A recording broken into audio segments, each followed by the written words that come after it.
Thank you for clicking on the channel. AOSD. Similar Sound Doctrine Chandler. Assembly Sound Doctrine. AOSD, RPK, Resurrection Prophet Kingdom. Like, subscribe, share. Let's go! Come get a lesson. I'm teaching blessings. No need for guessing. I'm knowledge testing. It's truth time. The wise will shine, and the wicked will pine. I'm a righteous kind. Straight out of trouble, I'm keeping it subtle. Just me and my brothers and sisters. They love us. We fixing the puzzle, no stressing. Our cousins, the bucket, the struggle with aunties and cuz. Wanna read it, believe it. They should feedback. See it and need it like a kid back. Breaches and pieces like a Kit Kat. Aki's and I get seated. It's a Hollywood, not Dollywood. Album love, the kingdom within. AOSD is finessing. RPK, let your journey begin. It's a Hollywood, not Dollywood. Album love, the kingdom within. AOSD is finessing. RPK, let your journey begin. AOSD, AOSD, AOSD, AOSD, AOSD, AOSD, AOSD, Assembly Sound Doctrine.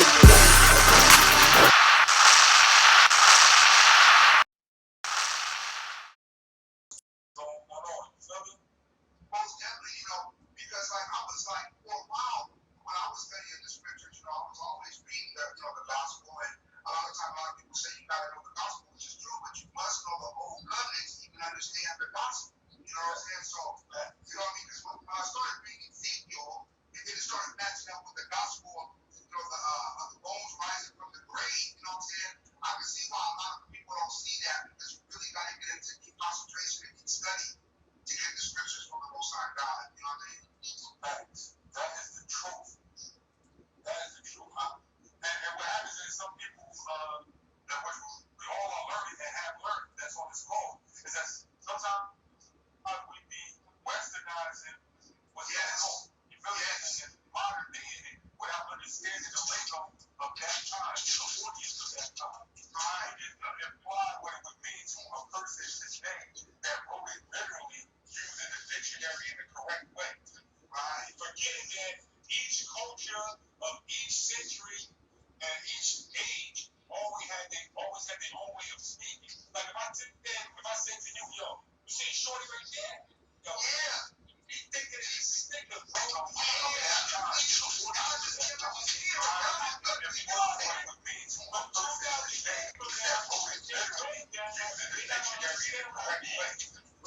Forgetting that each culture of each century and each age always had their own way.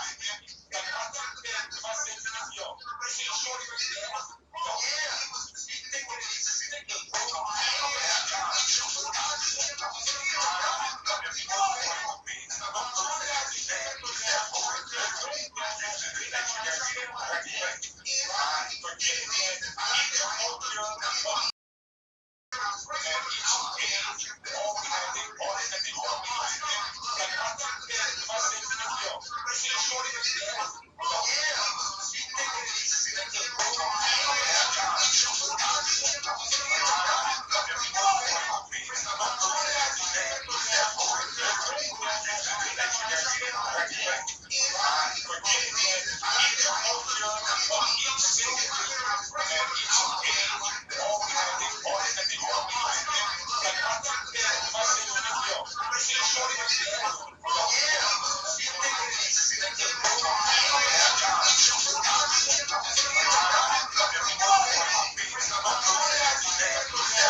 What?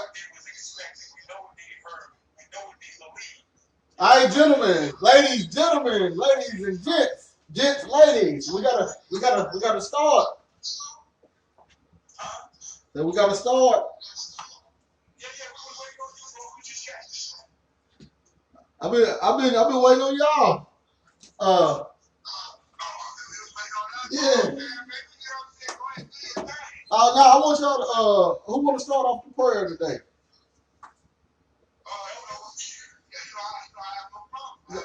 Go ahead, sir. Yes, sir. Yes, sir. Let's bow our head. Father, y'all, in the name of Jesus Christ, or Yahushua, Yahweh Shai, Almighty Counselor, Prince of Peace, you know who we speak of. We just come before your throne, Lord, and we ask you for forgiveness of our sins, because your word says in 1 John 1:9, if we confess our sins, that you are faithful and just to forgive us of our sins and to cleanse us of all unrighteousness. And we confess any wicked thing before you this day, Most High. And we ask you this day, Lord, as Brother Alvin leads us, Lord, in the truth of the gospel, Lord, and the truth of the understanding of the book of the law, Lord, that you would bless us, Lord, with the Ruach Kadesh, the Holy Spirit, Lord, to enlighten us in spirit and truth, Lord, as it says in John 4:24, Lord, but not as Christianity, Lord, but as a Christian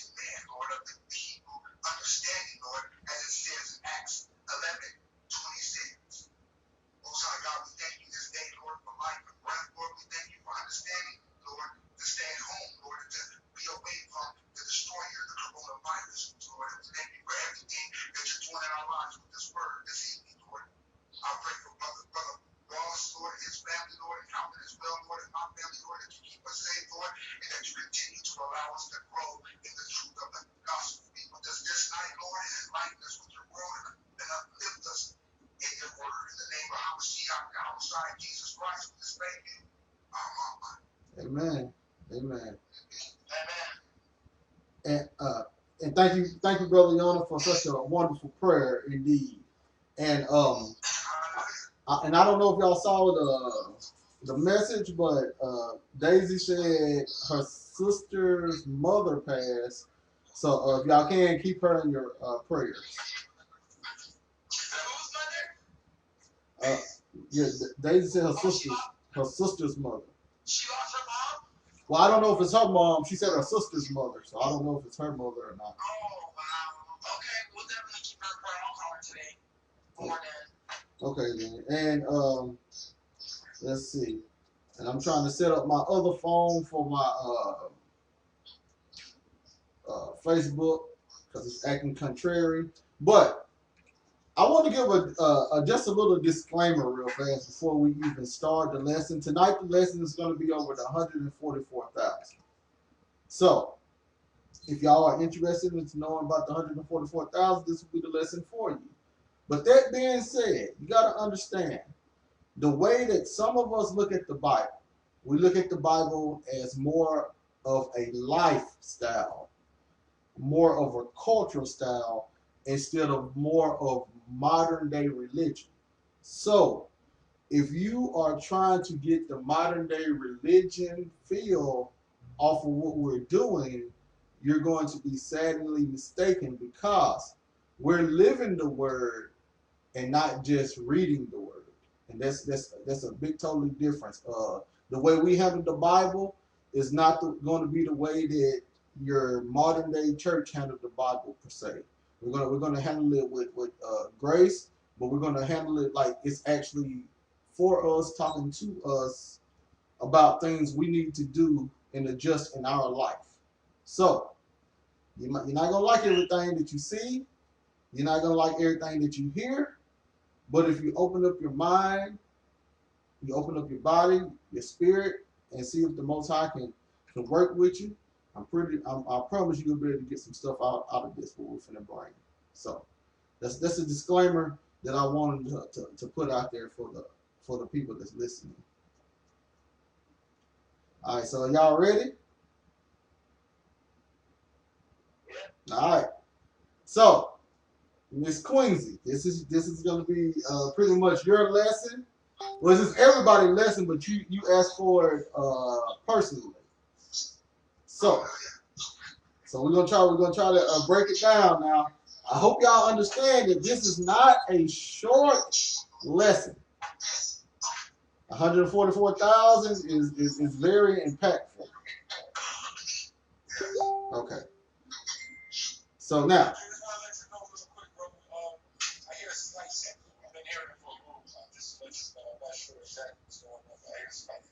I think somebody just got me on speakerphone.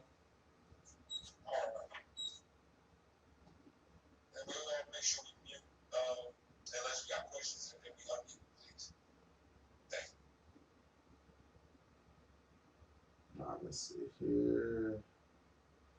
It's taking this thing forever to load up. And if y'all see any questions, well, I'm trying to get online to see if I see any questions, but I'm gonna have to rock and roll right now with what I got. So if any questions come, then they come and I'll just handle them later, I guess. So, all right, y'all. For my audience out there that's looking in the world of Facebook, I'm going to show you my YouTube channel. So if you have any questions, concerns, I'm pretty sure that this is going to be a subject that a lot of people want to disagree with because it's not going to say what you want to hear. It's not going to tell you the fantasy behind all of the stuff that you've been waiting on. It's going to actually tell you what the Bible is teaching. So I hope that y'all can embrace it. So this is my YouTube channel, AOSD-144, Assembly of Sound Doctrine Chandler, where we talk nothing but biblical facts. Okay, so now let's get ready to start. We're going to start where it all begins. Let's go to Revelation chapter 7. Now, before we start reading in the book of Revelation, can someone give me a background, what is exactly happening around the time that the book of Revelation is written? Can anyone give me a background of exactly what's happening?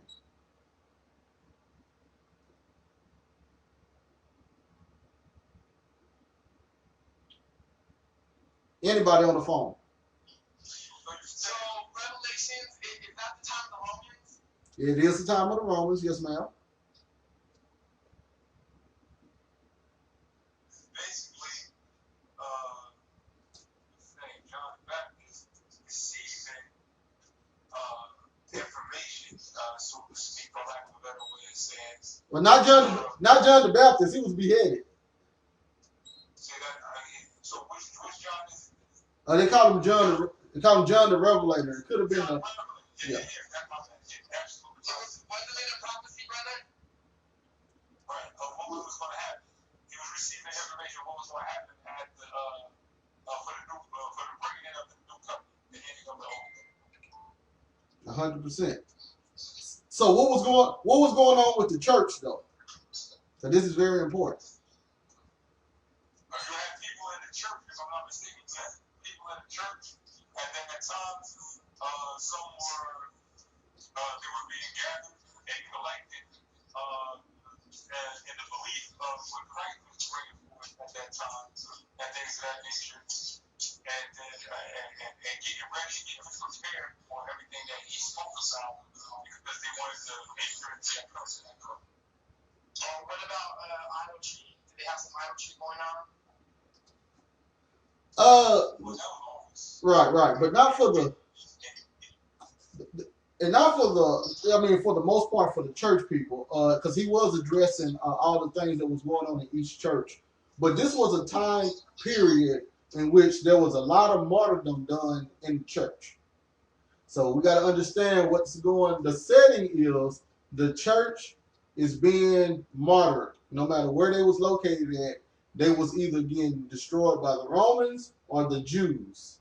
So they was going through a lot of persecution during the creation of the book of Revelation. So we got to understand the background and the mindset of the 7 churches that are in Asia. So now, if you are being, and we're just talking right now, if you are being martyred for your faith, right?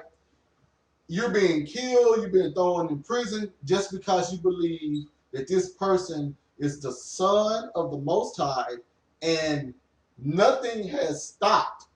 You're still being martyred. You have no sign of relief. You don't have anything that looks like that your cries and your tears and all your pain is being heard. What mindset do you think you would be in?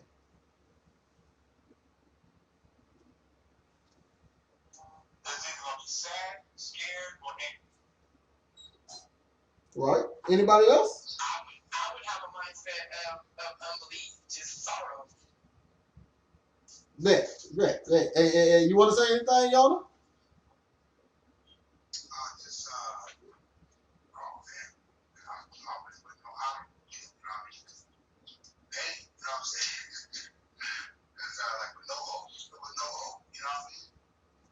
Bet. So now, yeah. We got somebody else? What up, John?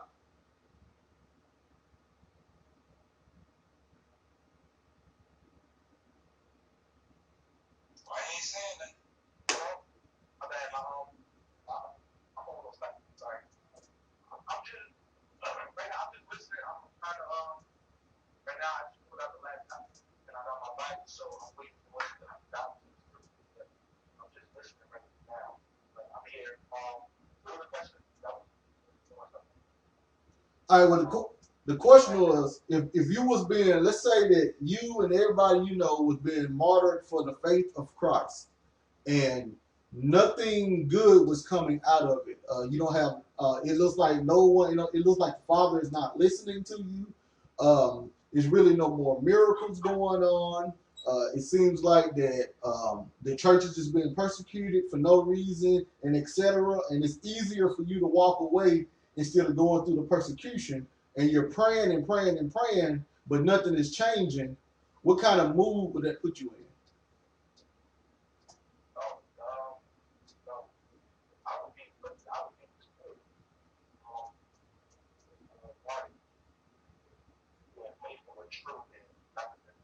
The situation got changed. Personally, I would be like distraught and sad, depressed, all of those things. Those emotions that I would be going through. So, sad.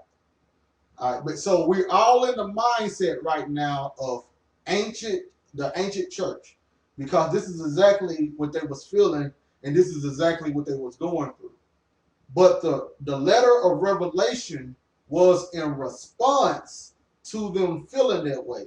And the letter of Revelation was saying that the end is almost near. It's right around the corner, and everything that has been promised to you will occur. That's the whole point behind the book of Revelation. The people were being martyred, and then it was a good message from the Most High in order to keep the church in good spirits. So that's the point behind Revelation. So once we understand the background of Revelation, then we can actually understand more what the book of Revelation is all about and what was the purpose of the book of Revelation. So now we can start in Revelation chapter 7 now.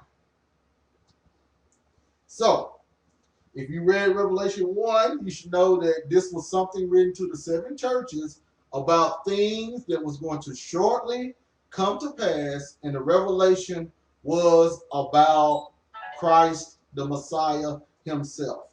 So I guess before we start this, can anyone tell me why do you believe that there needed to be a revelation dealing with Christ?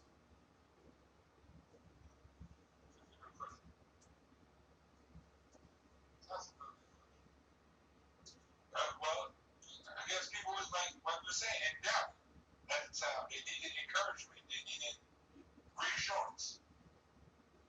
That's it. They needed to know, and the only way to know is for them to hear a prophecy and that prophecy come to pass. So they just needed to hear a reassurance, confirming the things that they had been told leading all the way up until the martyrdom and etc. So now, Revelation 7 and 1. In the book of Revelation is actually proving that he was the Son of the Most High Father. So now, Revelation 7 and 1. It says, and after these things, so now Revelation 6 was about the opening of the seals. So, does anyone know what seals is being opened? Do anybody know what's being opened? What did those seals contain inside of it?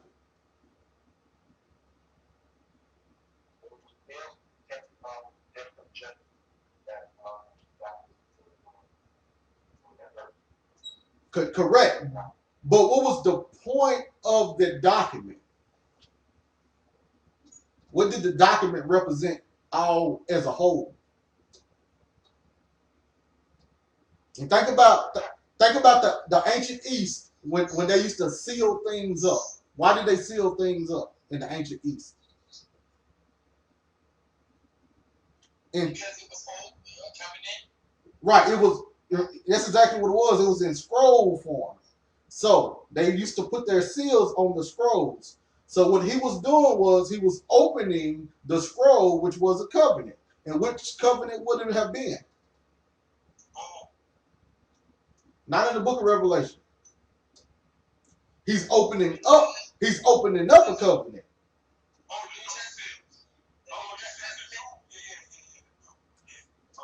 So now, as the brother said, with that new covenant, each time he opened it up, more and more judgment occurred. So that lets you know that the new covenant came in through judgment.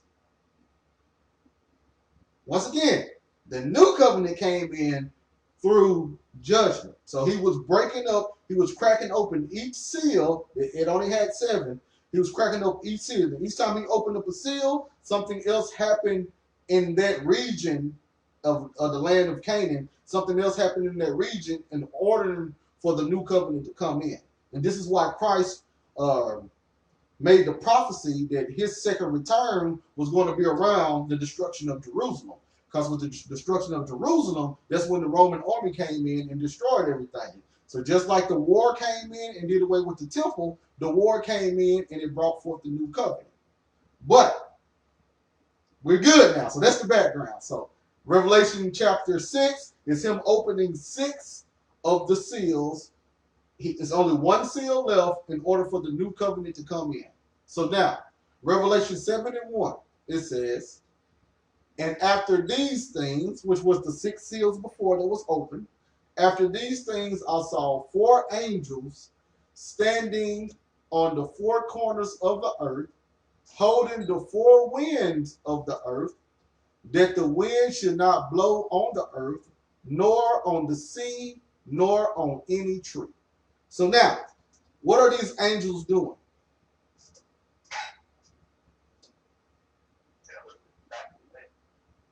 Correct. So now, what does the wind represent?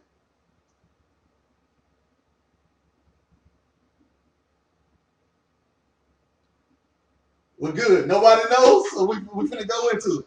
We finna go into it. The wind, I would say destruction. It's exactly what it represents. It represents judgment.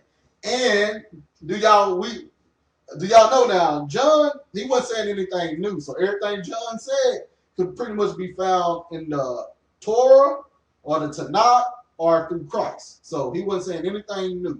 So the first thing I would say is dealing with the 4 winds, because y'all remember in Matthew 24:31, Christ said he was going to send the angels from the 4 winds to gather together his elect.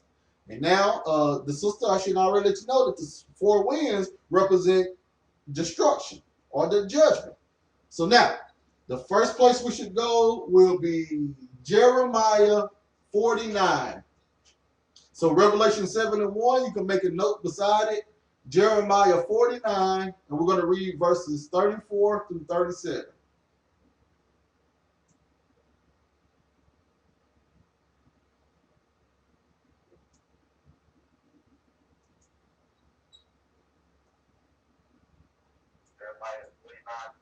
Jeremiah 30, 49, 49, 34 through 37.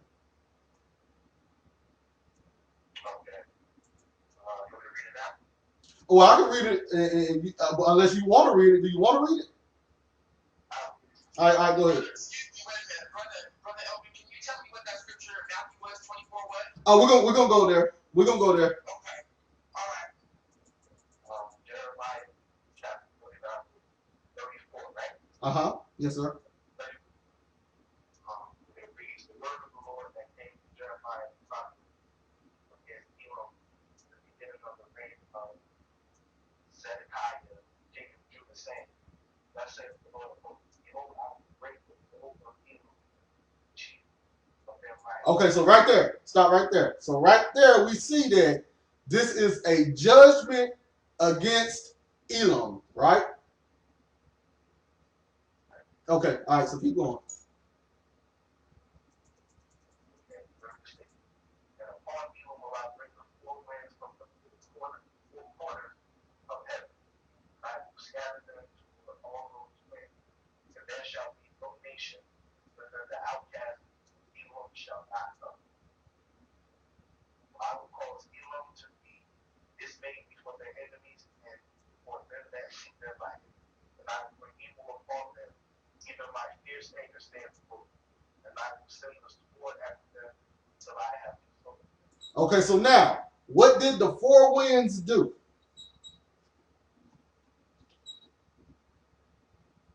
They scattered the nation.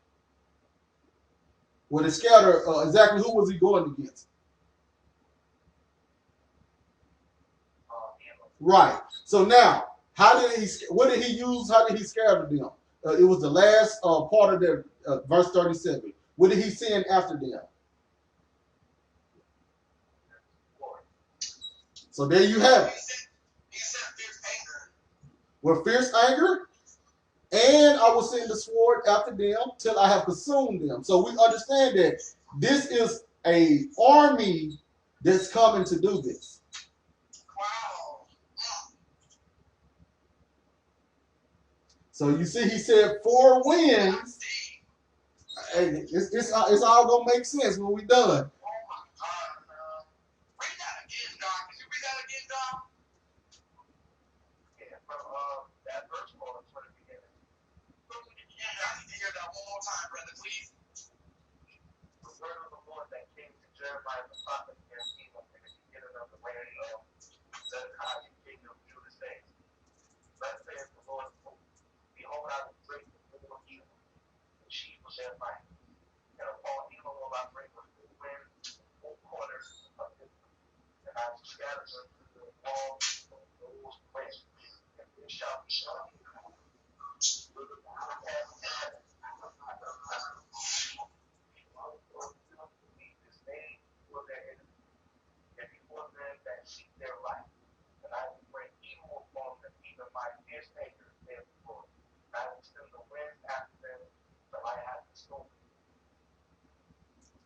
So you have it right there.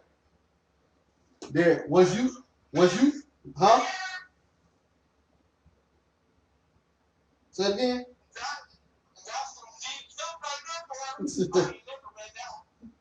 Well, yeah, we're gonna hit a lot. So but that shows you that when you see 4 winds, you need to be thinking more about army and destruction instead of whatever I don't know whatever else anybody thinks about, but that's supposed to lead you to army and destruction.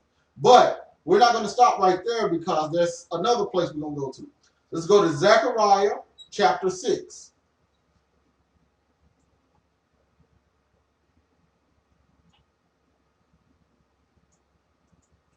Zechariah chapter 6, verses 2 through 7. Well, you can start at verse 1, verse 1 through 7. And if y'all don't want to read it, I can read it. Anybody else want to read it? Or should I take it? All right, the brother want to still read it? Yeah. And I turned and lifted up mine eyes and looked, and behold, there came 4 chariots out from between 2 mountains. And the mountains were mountains of brass. Now, how many chariots was it? 2. Huh? Chariot. Now, it was 4 chariots. 1 chariot. And the first chariot were red horses, and the second chariot black horses, which are familiar. Yes. And the third chariot white horses, and the fourth chariot bristled and made horses. All right, stop right there. So, where is this at? Where is this located at? This is a revelation. I don't get the chapter. These are what it's called the horsemen of death. The horsemen of something. Yes, the 4 horsemen of apocalypse. Yes. Something like one represents death, one represents famine, and another one represents flesh. I think the grand one represents flesh. Yeah. I never knew this thing. Yes, sir. No. I'm telling you, so you keep going. Okay, verse 4.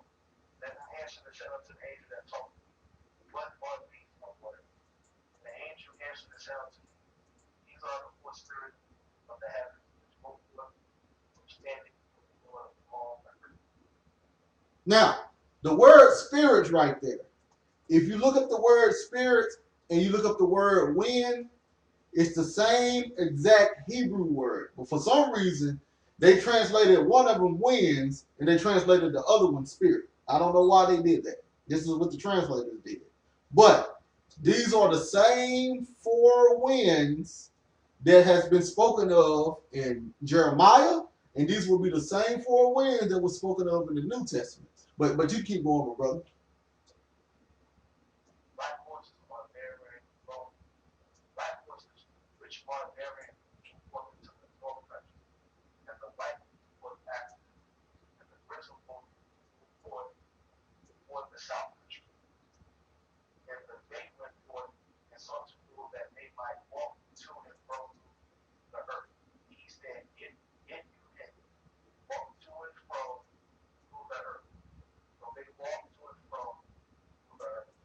Okay, so now what you see here is that each horse is designed a special region to go to and do whatever that they're meant to do. Now, the book of Revelation actually tells you the job function behind each horse. See, Zechariah, he really don't get one to the job function. You go in the book of Revelation, you find out, okay, the black horse, he actually deals with famine. And then the red horse actually deals, with that bloodshed. And then the white horse actually deals with the conqueror. And that pale horse actually deals with death. But here, you remember, them are Greek words. In the Hebrew words, they're not called pale and all of that. They're called bay and what was the other one? Gristle. Yeah. So these are the same colors. They just speak in these colors in their languages. So they're the same colors. But the four winds are these four horsemen, and they had been around since the beginning. Each time throughout the Bible, when famine came, that was always the black horse. Always. When bloodshed came, it was always the red horse.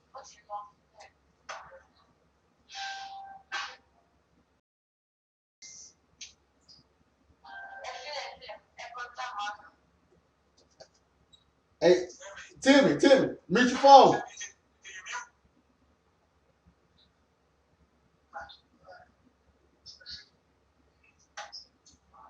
Timmy, mute your phone.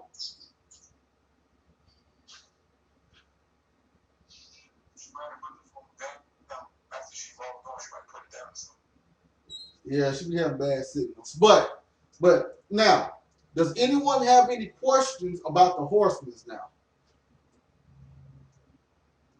Let me just let me contrast this real quick. Okay. So I'll make sure now. All right. 1 through 6, Zechariah 6, 1 through 3 is basically because that's the four horses on that plane on that. Hold on, give me a second. And then it basically reiterates it in 5 because they're the four spirits, which is when same word translated incorrectly or whatever, however they wanted to.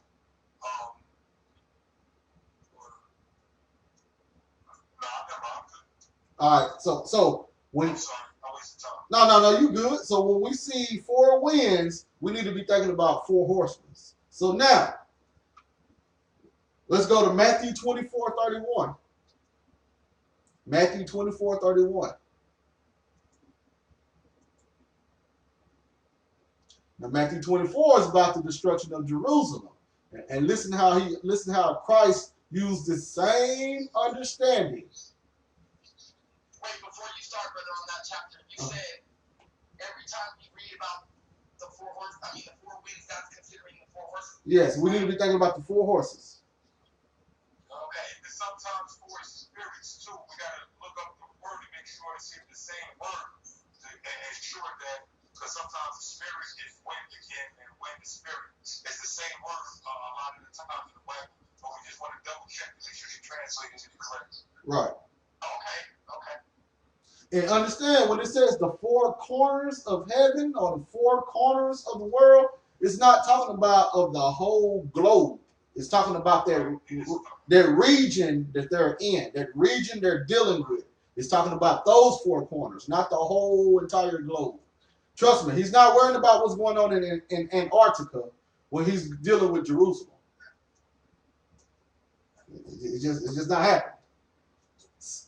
So, all right, y'all ready for Matthew 24:31? Yes, you can go ahead, my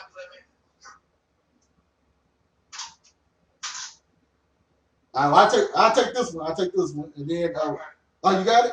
And he shall send his angels with a great sound of the trumpet, and they shall gather together his elect from the four winds, from one end of the earth to the other. So now, what is that talking about? What's going on with this one? So right here it says he shall gather his elect from the four winds. Uh-huh. So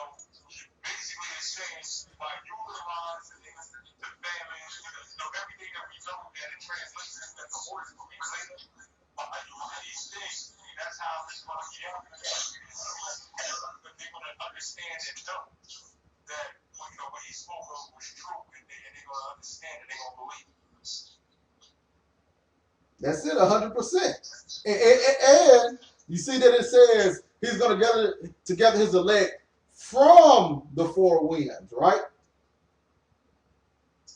So written like that, that means the four winds is what has the elect. The four winds have the elect, and he's going to gather his elect from those four winds, from those trials and tribulations that they're going through. He's going to take the elect from them, as you said, because they're going to understand. This is part of the plan. All right, so are we all on the same page? We good? Can we move on in Revelation? Or do we need a park here?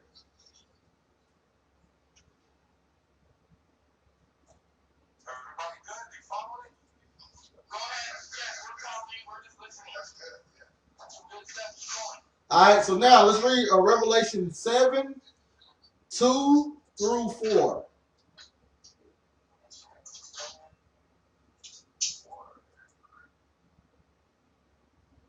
Okay, so now, hold on. Now, Revelation 7 and 1. It says, after these things I saw four angels standing on the four corners of the earth, holding the four winds of the earth, that the wind should not blow on the earth, nor on the sea, nor on any tree. So that means the winds, that means that destruction, that famine, and all of that stuff cannot occur yet, correct?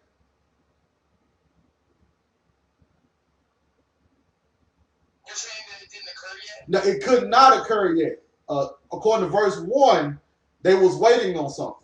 He said he was holding that destruction back, right? Yes, holding the four winds of the earth. Okay, bet. So now let's go to verse 2 through 4. Okay, I'll read it. So Revelation chapter 7, verse 2, it says, and I saw another angel ascending from the east, having the seal of the living God. And he cried with a loud voice to the four angels, to whom it was given to hurt the earth. Keep going. Saying, hurt not the earth, neither the sea, nor the trees, till we have sealed the servants of our God in their foreheads. And I heard the number of them which were sealed, and there were sealed 144,000 of all the tribes of the children of Israel. I bet. So right there, that pretty much tells you all what's going on in Revelation 7. Right there. That pretty much describes all the whole point behind 144,000. But my first question is, do anybody know what the seal of God is? The seal of God is the Holy Spirit. 100%. So now, what is he saying right here? What is he saying? Okay, say it again. What is he saying? Yes, what is he saying then? If we know what the seal is, what's going on? What is he saying?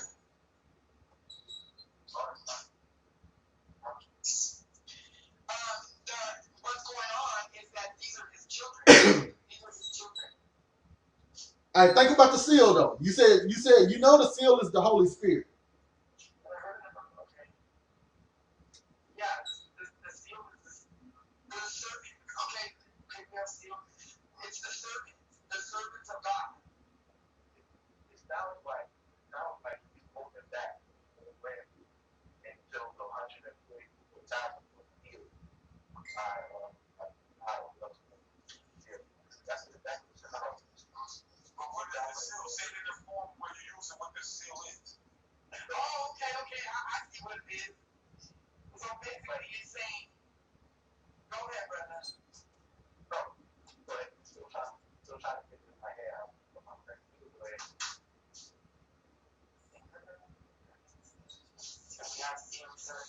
So basically, the seal is the Holy Spirit. Mm-hmm. But God is speaking in this verse, the way I'm reading it, it's saying that he's basically telling you that you have to have faith. You have to wait. They're waiting for something for you to be sealed. You know what I'm saying? So that's what I'm getting from it when I'm reading it. All right, let's think about it. All right, so first of all, he's holding back the four angels, right? He's holding back the four winds, right? Right? Yeah, go ahead. So when I'm dealing with two, right?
was given to hurt the earth, and the sea saying, hurt not the earth, neither the sea nor the trees, till we have sealed the servants of our God in their foreheads.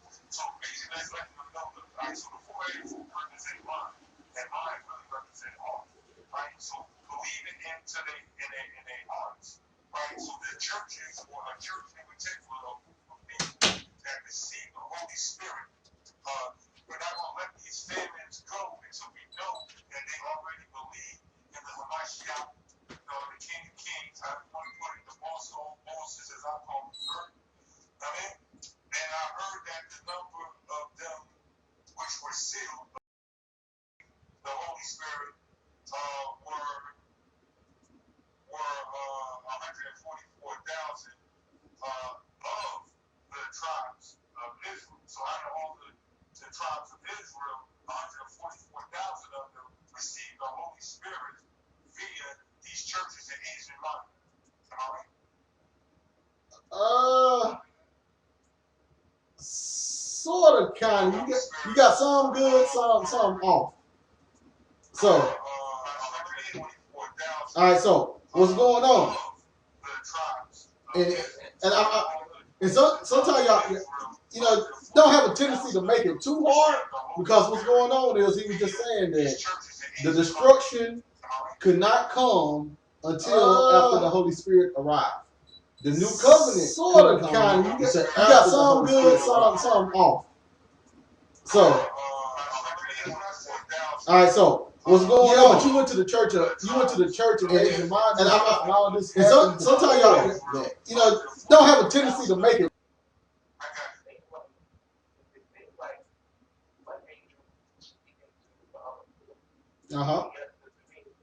The new covenant sort of, kind of. You got some good, some off.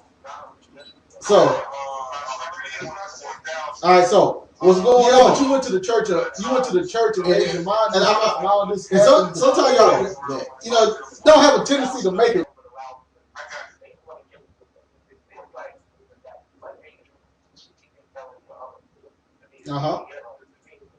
The new covenant sort of, kind of. You got some good, some off. So, all right. So, what's going on? But you went to the church. And Asia Minor, and all this. And sometimes y'all, don't have a tendency to make it.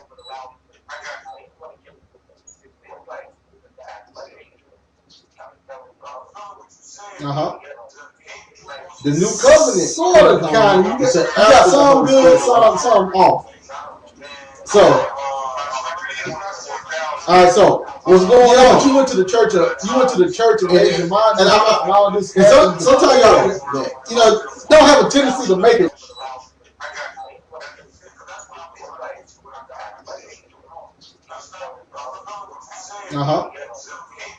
The new covenant sort of, kind of. You got some good, some off. So, all right. So, what's going on? But you went to the church.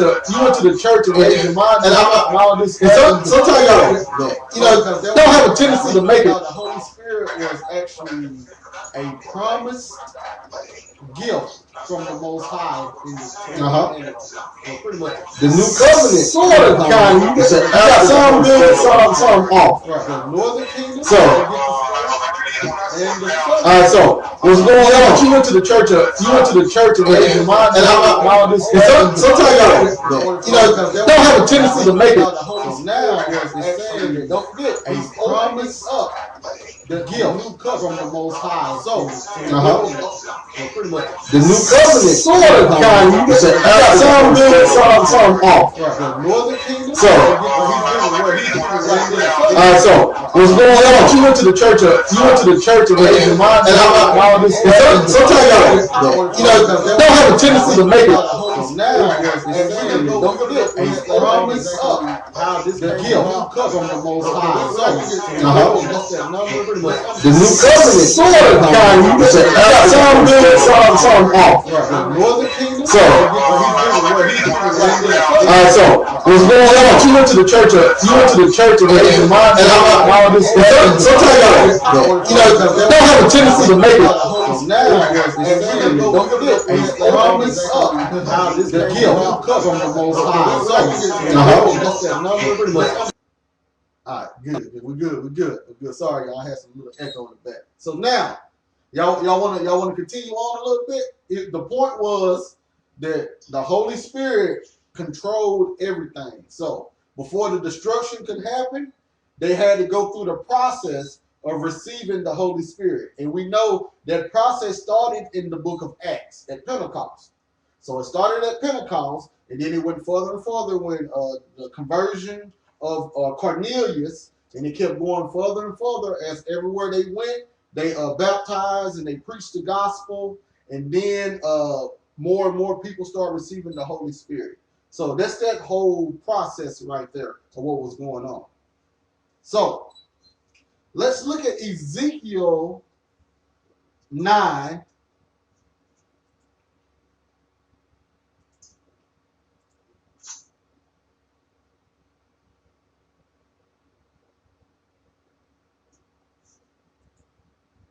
Four through 6. And we're gonna read we're gonna read 4 through 7 and 9 and 10. And the Lord said unto him, Go through the midst of the city, through the midst of Jerusalem, and set a mark upon the foreheads of the men that sigh and that cry, for all the abominations that be done in the midst thereof. All right, no, stop right there. Where did we just read it at? In Ezekiel 9:4. But what did we read it at before then?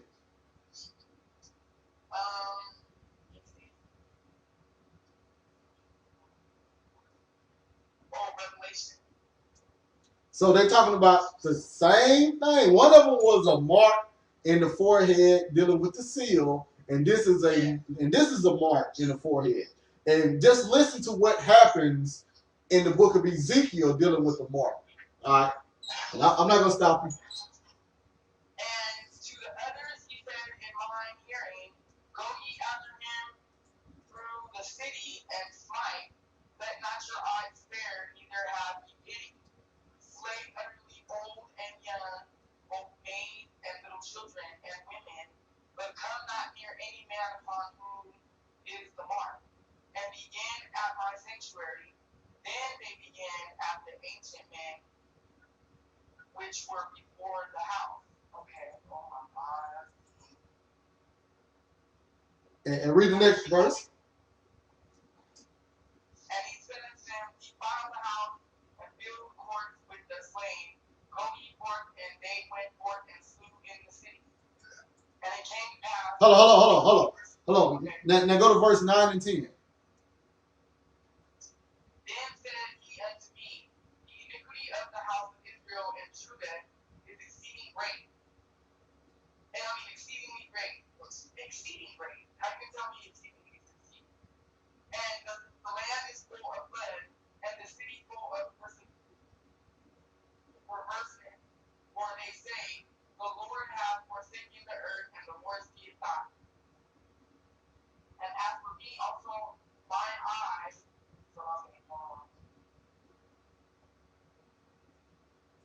shall not spare, neither will I have pity, but I will recompense their way upon their head. So now, what happened? Tell me what just happened. Well, I gotta go slow with this because this is a lot of information.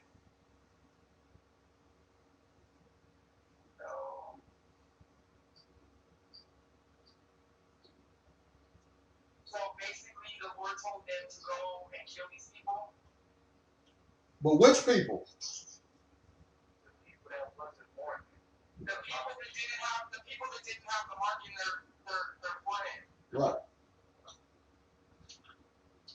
And why? How was they able to receive the mark? It was Christ. It was songs like that. It was repentant for the abomination of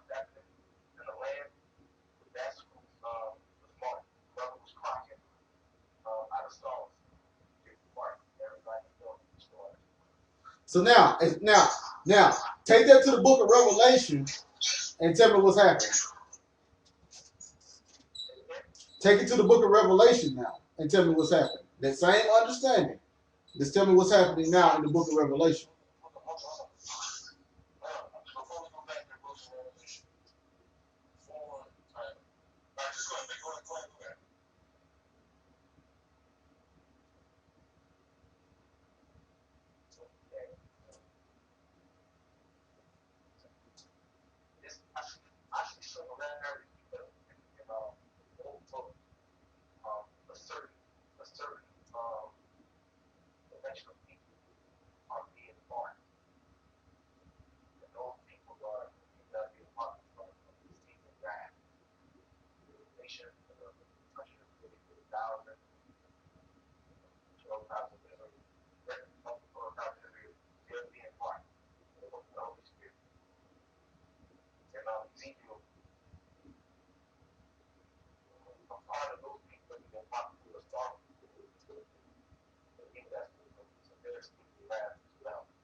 I bet. So now this is what we got to think about, because they actually talking about the same thing, just in two totally different time periods. This is why John the Revelator was able to pull from Ezekiel. So first of all, we understand that it's a remnant of Israel that was being marked, right? Yeah. But what about the rest of Israel? Where were they at? What was happening to them?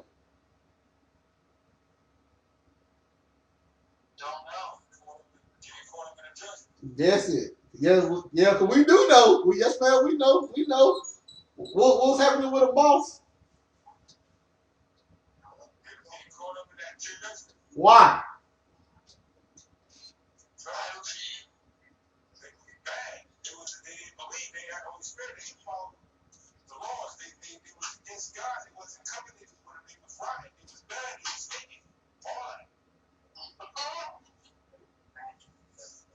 But mainly, what was they doing with the church? What was they doing against the church?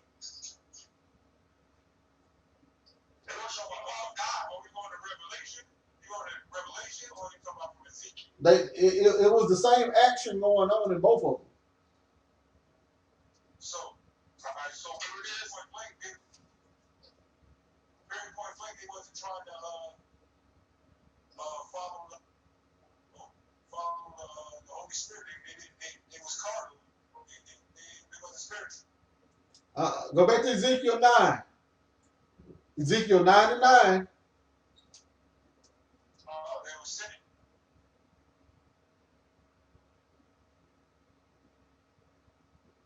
There's more.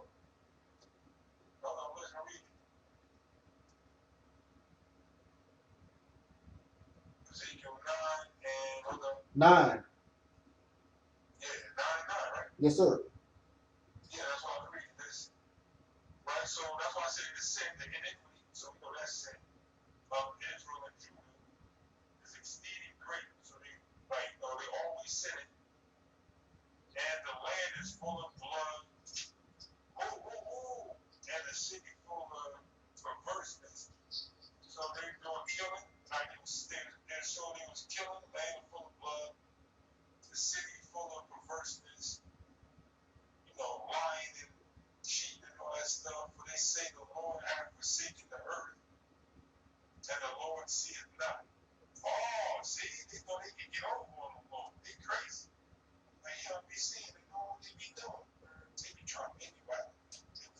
So basically, they were doing stuff not of God. They weren't following the Most High, and that's why He put the recompense on them. Right, but we gotta understand the point that the Father really hates murder. He's really against murder so much that you can get judged for it. In fact, if you actually go through Sodom and Gomorrah without actually listening to what the modern breakdown of it, in the book of Ezekiel and all that actually tells you that was the sin of Sodom and Gomorrah. They were so unrighteous to their neighbors. They was always killing. That's why they got their judgment. It was because of that nature that they had. In fact, Y'all know what brought on the flood? Y'all know what brought on the flood of Noah's time? Just the whole nature of people being wicked. God was just disgusted with it. That's it. More killing, more bloodshed. In fact, if you go like in the it was just wicked. if you go into the book of Josephus, as well as you can go into Jasher, Jubilees, and all that, it actually tells you that they was actually. Well, I like Josephus. He actually get into it. They was killing each other. They had became cannibals and all that other stuff. And the Most High had enough because he hates innocent bloodshed. So you go to the New Testament. What were they doing to the church? Killing the saints. That's it. Who was the first one? Who was the first one martyred? Who was the first martyr that they had for the church? Stephen. Yes. Why did Stephen get killed? Stephen got killed because he believed in God and he was trying to do what God said to do. Which was pretty much following Christ, right? Yeah, he was following Christ and doing what Christ was saying, and they killed him for that.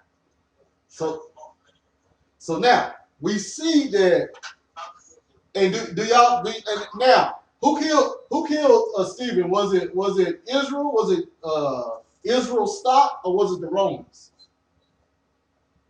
It was Israel. So now we have the sealing of the 144,000, but it only represented a remnant of Israel. But what happened to the rest of Israel, the one that was doing the persecuting? What did you think they was going to get?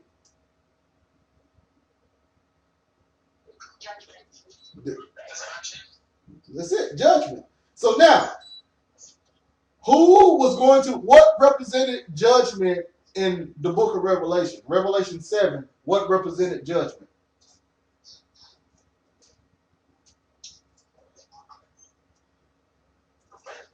That's it, the four winds. So, anybody that did not have the seal of the Most High, which was the Holy Spirit, from Israel, was going to get the judgment. So now, for everybody on the phone, who do you think Judgment Day was against? That's a cheap question for me. I answered that.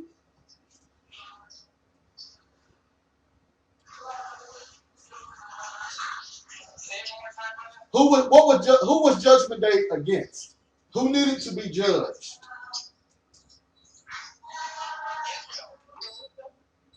Israel. Amen. Hey, Queen, welcome back. And why did Israel need to be judged? Because they kept trying to keep the law of the old covenant. Try again. I want to say something. Say it. Yeah, because they had bloodshed. That's it. Bloodshed. That's it. That's the reason why. See, they was using the law in order to kill the saints. They was looking at the law and saying, we are justified for killing them through the law. So the Father's response was, you're going against the law, and you're trying to use the law to go against the law. So I'm going to use that same law to judge you. And when I'm done judging you, I'm going to wipe it all away, and I'm going to give you a new law, which was the new covenant. But I want us to concentrate on Ezekiel 9 and 6. Ezekiel 9 and 6.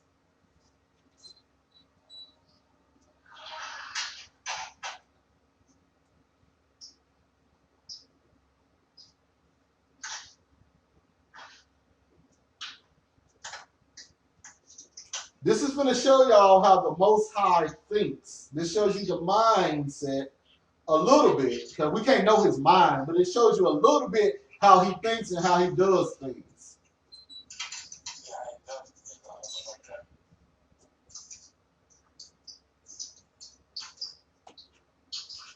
So Ezekiel 9:6, and I read it, it says, slay utterly, old and young, both maids and little children, and women. So does it look like he was carrying who got killed?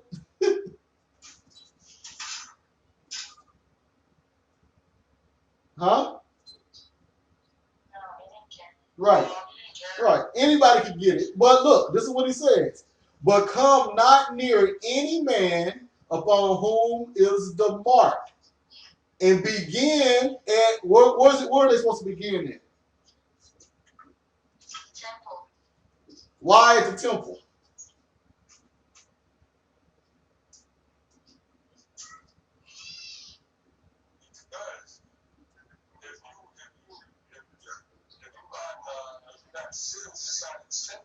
Those are supposed to his people in the temple. Supposed to be there, right? So he want to clean house first. He want to start with those that show rather than that present the most. The ones that are the king, the state, will start with them and then work his way out. Bet. So now we understand. So this is what we got then. So we got the mark. They get the mark first. And then anybody who doesn't have the mark is caught up in that judgment. And the judgment began at his house. So now, let's go to 1 Peter 4:17.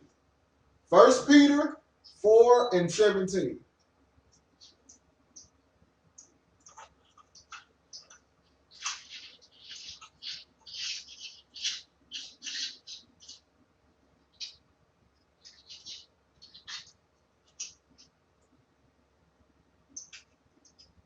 Time has come for judgment.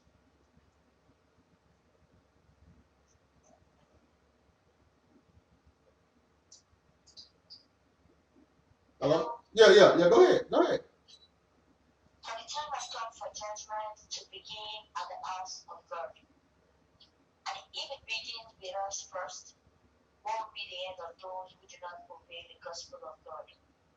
So now, explain that using the book of Revelation.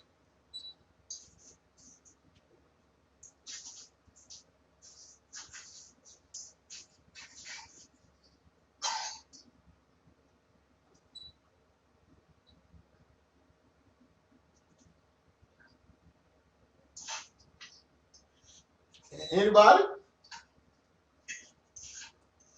Say it again. Explain 1 Peter 4:17 using Revelation 7 that we just read. Any of it. If you don't have the seal, you got to be sealed with that mark. But remember though, what Revelation 7:1 is about what? Oh, it's about the judgment. Now, what is Peter talking about? Peter's talking about the judgment must begin at the house of God. Hold on. So both of them is talking about the judgment, right? Mm-hmm. Where did Peter say the judgment begins at? The house of God. So now, what do we think Revelation's judgment is going to begin at? The house of God. So now, what land was the house of God in? Jerusalem. So where would the 144,000 have to be? Jerusalem. Now, okay, bet. So right there. All right, bet. So now, listen to how Peter actually says it. Peter said, for the time is come that judgment must begin at the house of God. So now, when did Peter say that judgment was going to happen? That's a fact, right? At that time when it was written. Yeah, like the law. He said it straight up for the time to come. Right now, that he's speaking. The judgment began at the house of God, and it first began at us. Who was the us? That's it.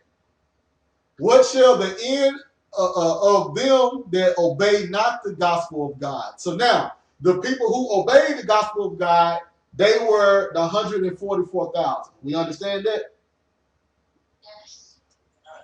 So the people who did not obey the gospel, was the one that was getting the judgment. Okay, so now are we all good right now? Because now we're going to actually go into the sealing of the saints, which was Revelation, huh? Sorry, I just want to like a breakdown. Does it mean the remainers of the saints that are not doing the will of the Most High will be judged along with the unrighteous? Correct. 100%. Because they will only be saints by lips, by word of mouth. They wouldn't be saints by heart. Okay. Thank you. Are you welcome? So now, Revelation 7 and 3, it says, and y'all don't have to go to Revelation 7 and 3. I'm just going to read it. Well, yeah, it's so much right here. I'm going to read Revelation 7 and 3, and then somebody can get Ephesians 1 and 13. And somebody else can get Ephesians 4 and 30.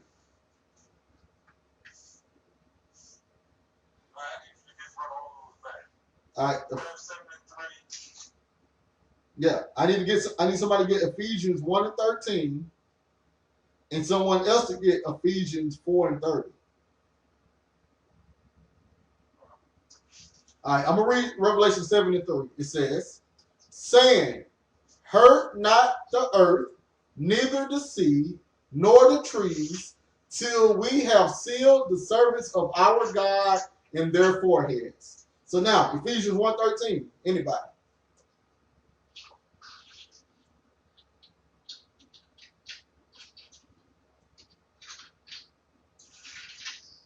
Boy, I thought we were vibing, y'all. What happened? I thought we were vibing. He also trusted after that he heard the word of truth, the gospel of your salvation, in whom also after that he believed you were sealed with the Holy Spirit of prophecy.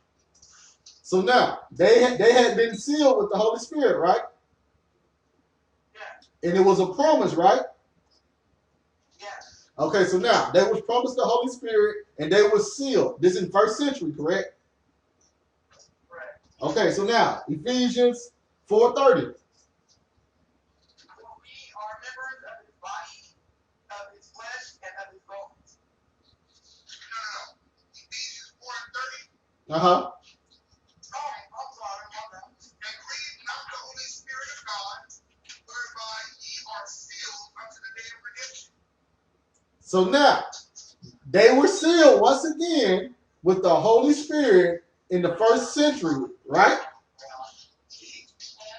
So now we have an example of them being sealed. Now y'all remember in Revelation, the sealing had to come before the judgment. Now we have Peter saying it's time for the judgment to start beginning.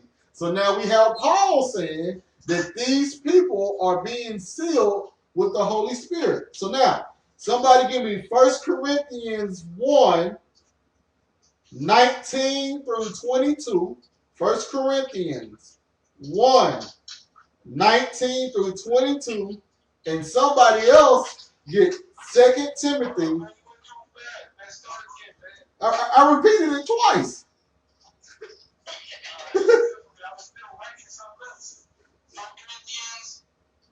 First Corinthians 1, 19 through 22. Hello, let me say it again. 1 Corinthians 1, 19 through 22. And then somebody get me 2 Timothy 2, 19. 2 Timothy 2, 19.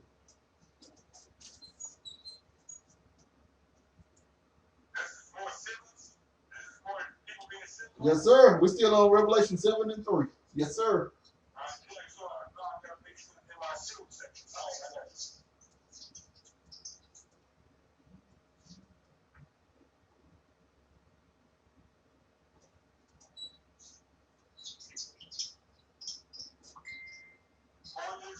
I will destroy the wisdom of the law and shall bring to nothing the understanding of the prudent. Where is the wise? Where is the scribe? Where is the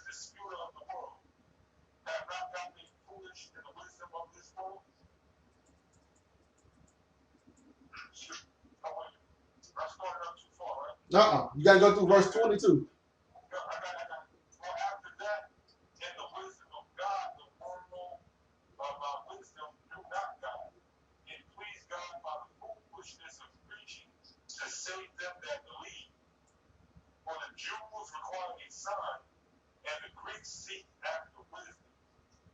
Hold on. So we have hold on. Let me see right here. I destroyed the wise. Please understand.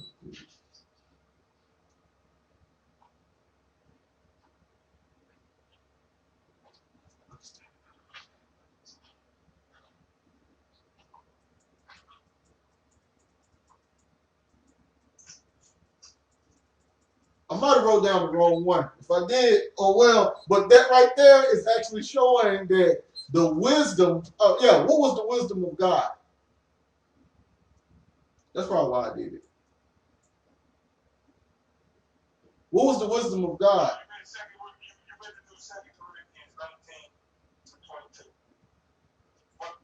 Hold on though, but hold on. Let's start right here though. So what would be the wisdom of God?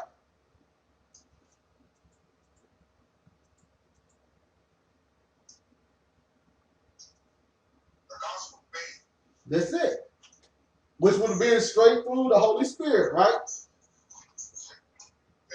And what would be the wisdom of the world?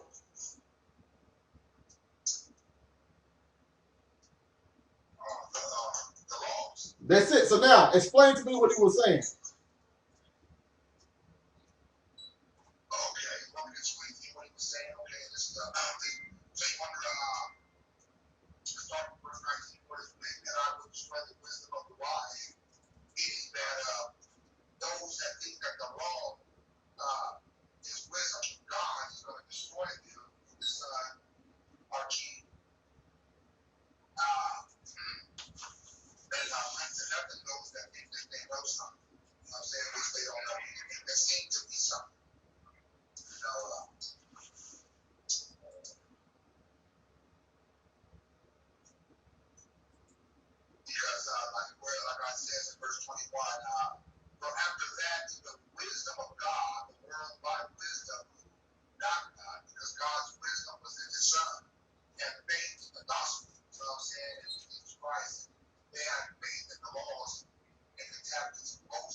Right, so he used something that was not tangible, which was just preaching in order to save people instead of things written on stones.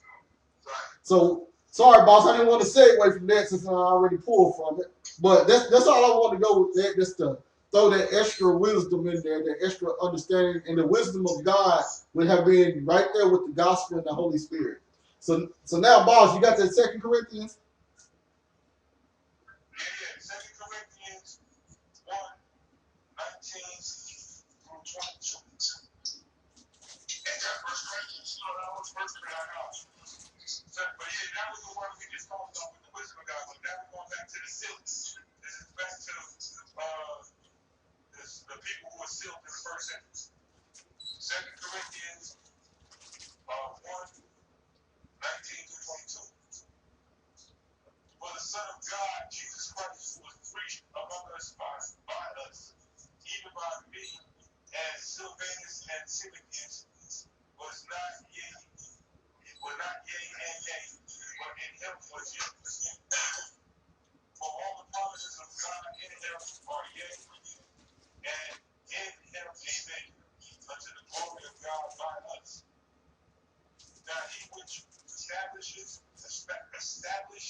And that happened first century. So now, how about, does anybody have second Ezra?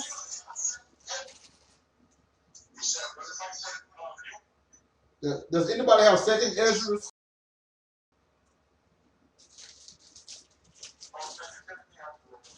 Yeah, yeah. And does anybody have second Ezra? If not, I can read it. Yeah, I got second Ezra. Okay, look up second Ezra 2 and 38. Hold on, boss. Look up second Ezra 2 and 38. All right, I'm ready, boss. All right, we got it. 2 Timothy 2 and 19. 2 Timothy 2 and 19.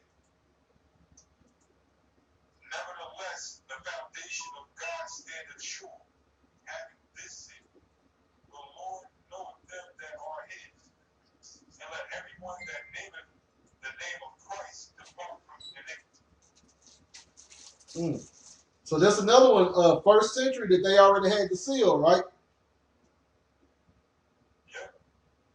So now second Ezra, second Ezra 2:38.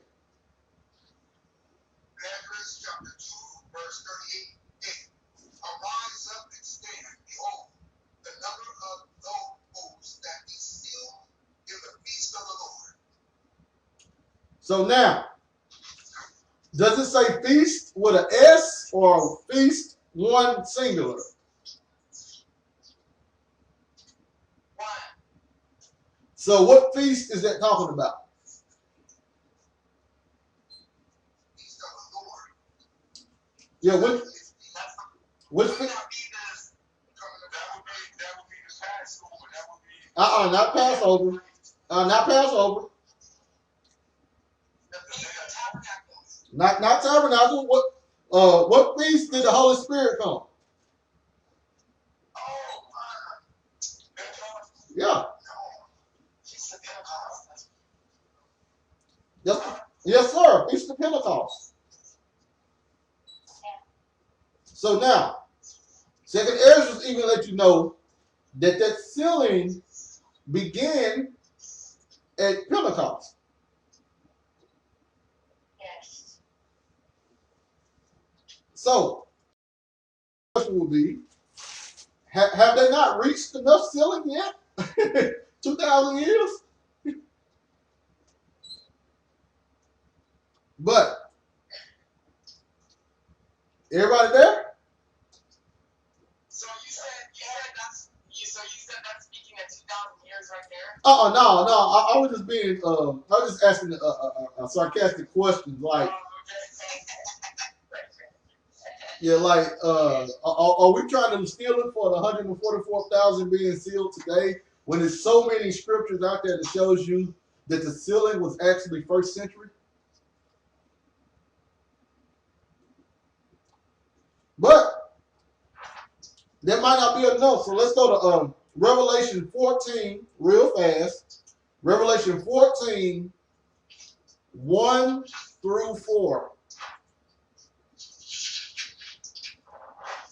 Revelation 14, 1 through 4. Uh-huh. Is that sealing too? Yep.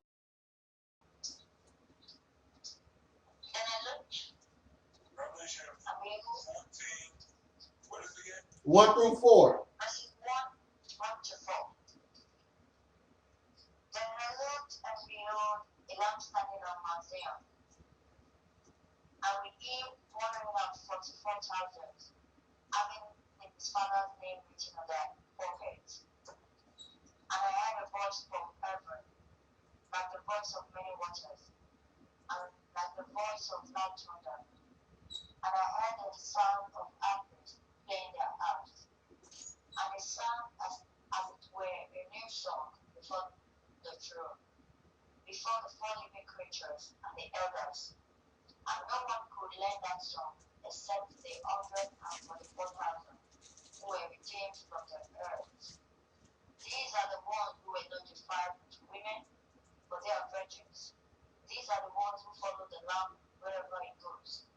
These were redeemed from among men, being first fruits to God and to the Lamb. All right, so now we finna drop some bombs here. We finna drop some bombs. All right. First thing first.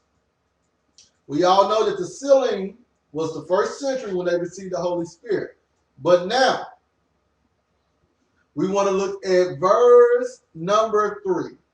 And they sung as it were a new song. So, what was the old song that they used to sing?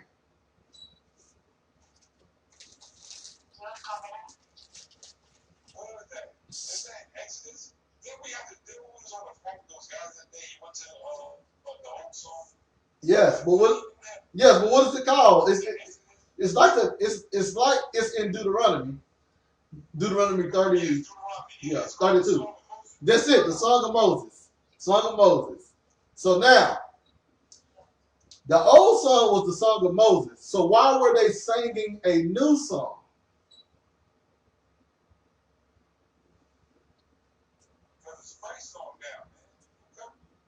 That's it. So that means the Song of Moses is over with. Now, why could only the 144 Israelites, huh?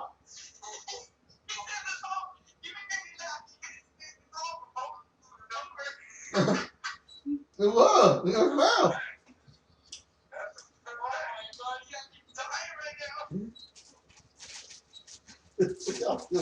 Well. But now, let me ask you something, Queensy. Why do you think only the 144,000 Israelites could learn that song?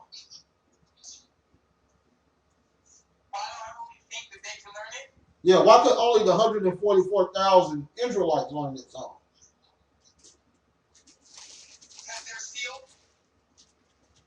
All right, keep going.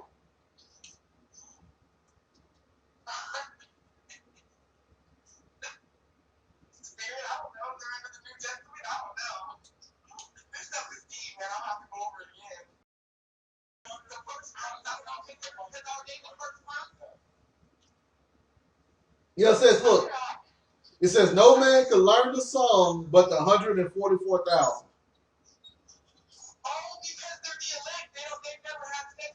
No, we're gonna hit that in just a second.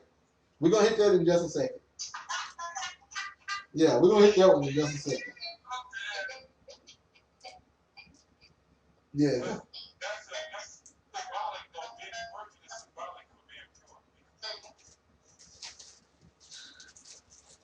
But we're gonna go and show you what's all going on.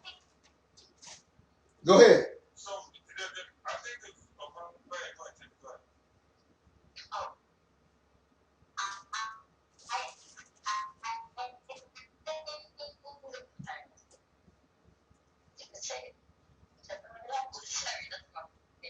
Yeah, your phone breaking up.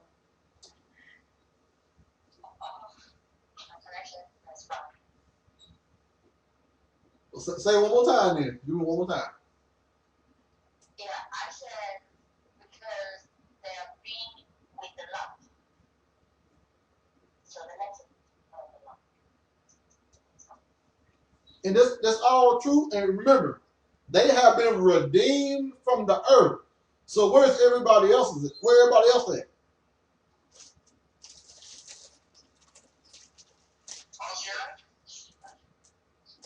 Destroyed. Right, destroyed. They on the earth being destroyed. They're going through judgment. Only the people that didn't go through that judgment, they was the one that was able to sing the new song.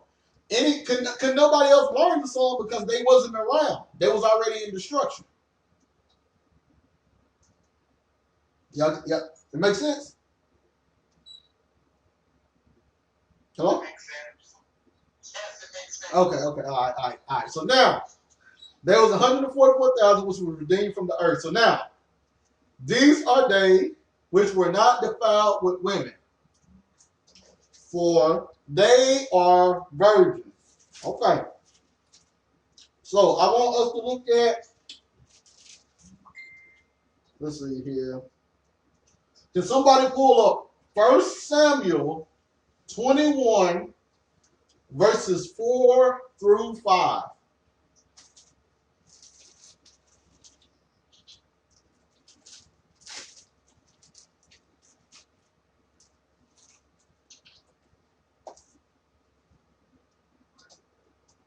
First Samuel 21, 4 through 5.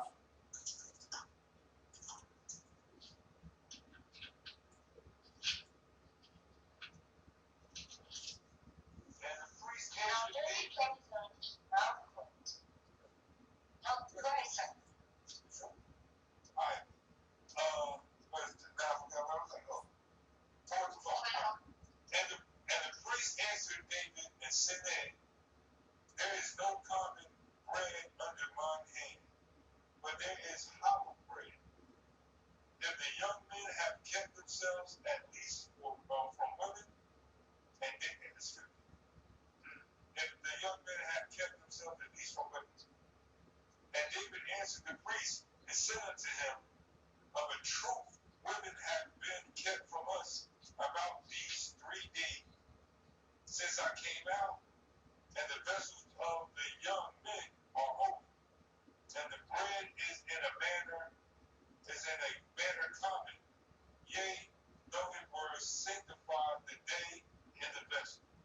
Right. So what do you get from that? Dealing with how they viewed the priest and how they viewed holiness. And David answered and said unto him, of the true woman have been kept from us. So how did you priests? Priests are supposed to be, quote unquote holy, like men of God, right? So that's how they view it. Alright, so look, let me just read it without thinking. And the priest answered David and said, there is no common bread unto my hand, and there is hollow bread. But the young men have kept themselves at least from women. And David answered the priest and said unto him, of the truth, women have been kept from us about these 3 days since I came out, and the vessel of the young men are holy, and the bread is in a manner common, yea, though it were sanctified this day in the vessel. I don't know, it made me feel like, I don't know, when I read 5, I don't know if it's how they view priests and all that, like, so I'm gonna forget that you even said that, but I can tell you what it means to me, period. When I read it, it's basically saying that, when they say they've been without women, have been kept from women basically at least 3 days, whatever. I don't know. That makes me think about Christ, being in a thing for 3 days. I don't know. That's just what it makes me think about. And since I came out, since he rose, right, and the vessel of the young men are holy. Feel me? So the young men being holy, meaning those people believe because Christ had died and came back or whatever, that prophetic thing happened maybe. So now they believe in the stuff that he said. They got the Holy Ghost, however you want to put it, right? The Holy Spirit. So they believed in his words or believed in him. And the vessels of the young men are holy. And the bread is in a manner common, yea, though it were sanctified this day in the vessel. And then now, like, basically it's the realization, and they became, they became sanctified. It's like, the revelation was on, so they believed from that day forward because you know how they always wanted to see signs, and because that sign was fulfilled and they saw it, they believed it, then they became holy, they became believers, they got the Spirit, that thing. That's how I see it, but I don't know, you tell me. Well, that's a great outlook, but I think you had it simpler earlier when you said it just means purity. Yes. They was, remember, they wasn't with women for 3 days. That means that they was pure. Yeah, they was pure. Yeah, when I said that again earlier about the virgin. Yeah. So when they came in the presence of the priest, they haven't been with women for 3 days. So at that point in time, they were virgins because they was pure. Yeah. They had not been with a woman for 3 days, so they were virgins. Yeah. Yeah. It represents purity. And does anybody who has an apocrypha? Can you look at Wisdom of Solomon 3:14?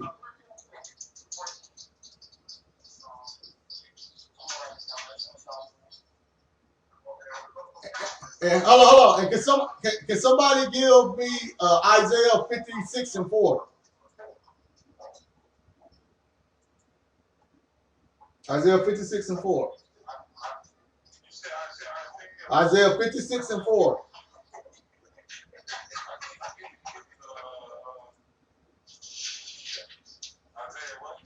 56:4.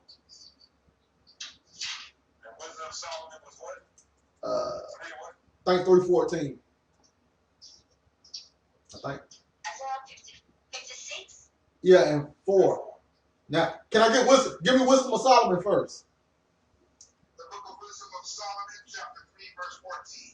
And blessed is the Enoch which with his hands has wrought no iniquity, nor imagined wicked things against God. For unto him shall be given the special gift of faith, and an inheritance in the temple of the Lord, more acceptable to his mind. To his what? To his mind. Amen. So now, what is a eunuch? Those are the ones that don't have private parts, right? So would they because yeah, right. Well, some of them cut their part out, and some of them just be away from women. So would a eunuch be considered a virgin? Would a eunuch be considered a virgin? Yes. All right. So now, give me Isaiah 56:4.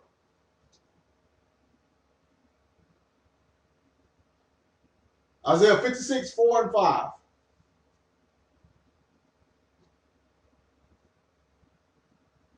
Isaiah chapter 56, verse 4. For thus saith the Lord unto the Enoch that keep my Sabbath, and choose the things that please me, and take hold of my covenant. Even unto them will I give in my house, and written my walls, and within my walls a place, and a name better than of sons and of daughters. I will give them an everlasting name that shall not be cut off. So now, once again, a eunuch will be considered a virgin, right? You have two perspectives. One of them is dealing with purity.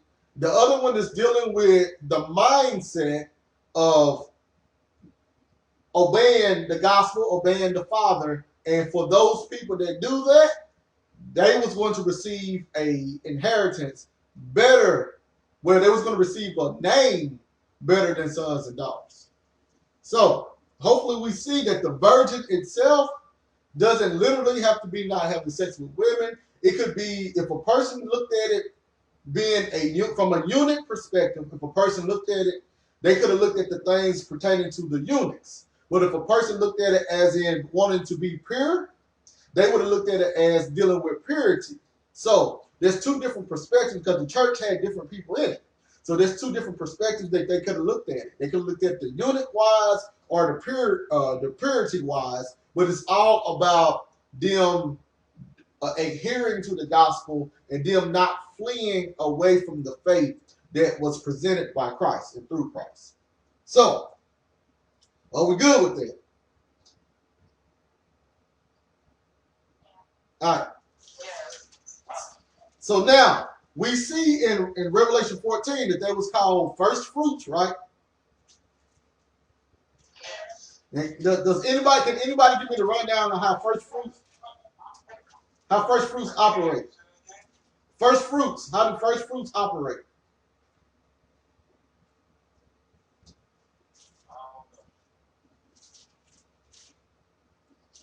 Anybody? How first fruits operate? Well, in general, because he's using feasts. These are like feasts that he's using feast days references. So how do the first fruits operate in the feast days? According to the Old Testament, Right. So what do they do? How do they operate? Under the law.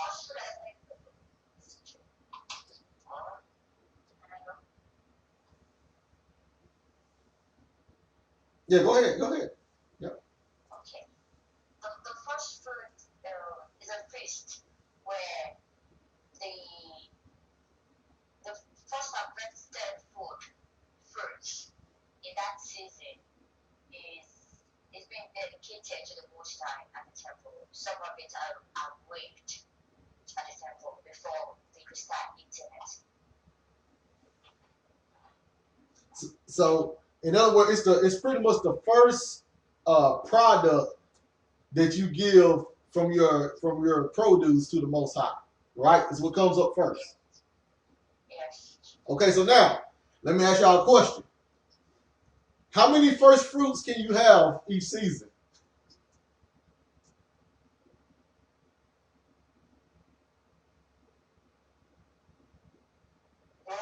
One, pretty much one.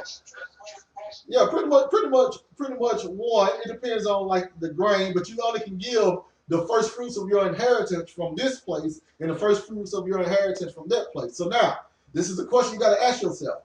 If the 144,000 was the first fruits in the first century, hello. Well, first of all, let's read Romans 8 real fast. Romans 8, before I even go there. Romans 8,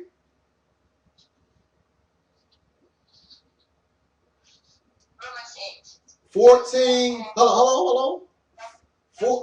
14 through 23. Okay, Romans 8, verse 13. For as many as are led by the Spirit of God, these are the sons of God. For you did not receive the spirit of bondage again to fear, but you received the spirit of adoption, by whom we cry out, Abba, Father.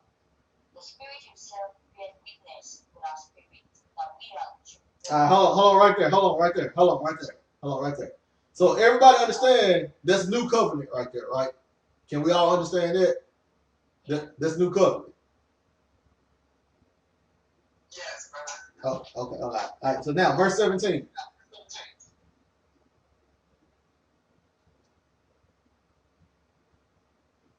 Yeah. Go to verse 17 now.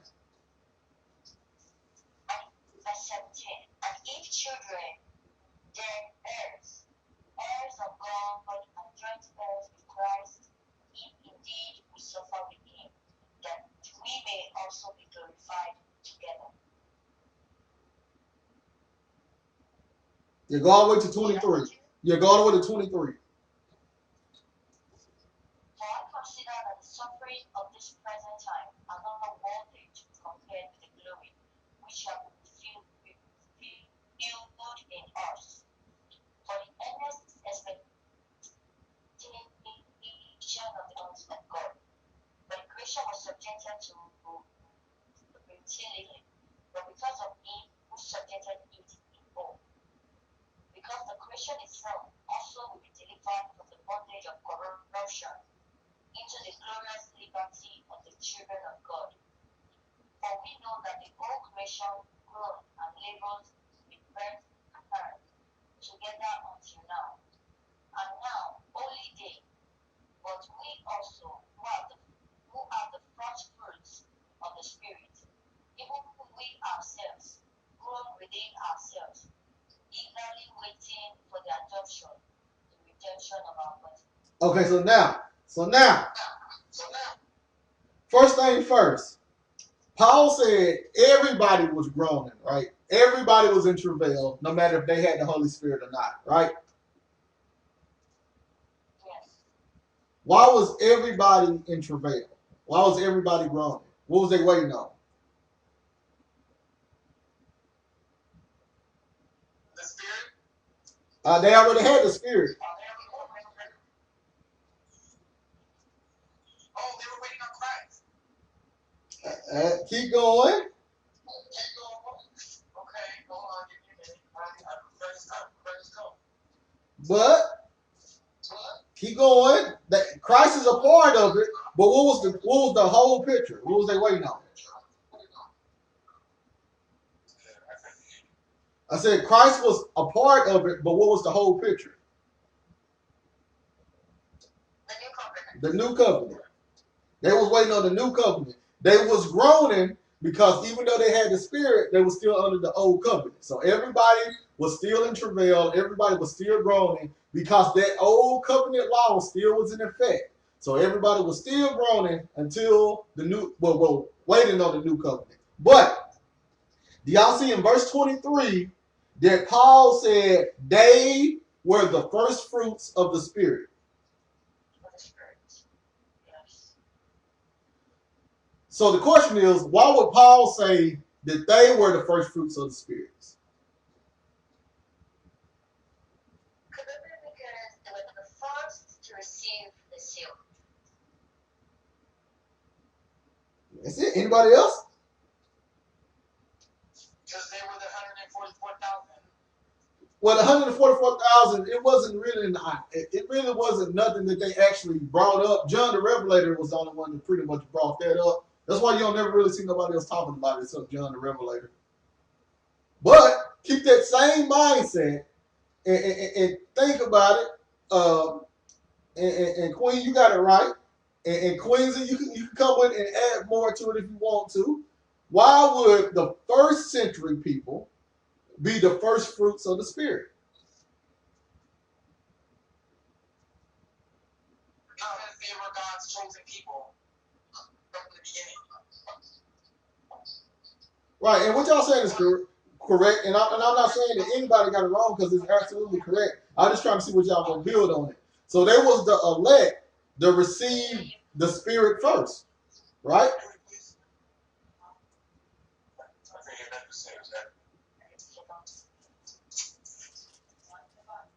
Yeah, so they was the first people to receive the Holy Spirit.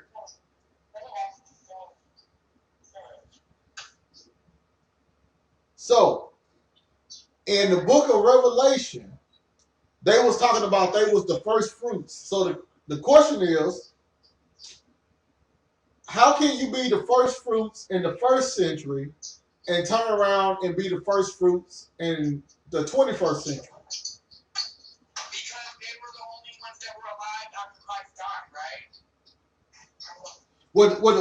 Well, the first fruits deals with being the first to get the Holy Spirit.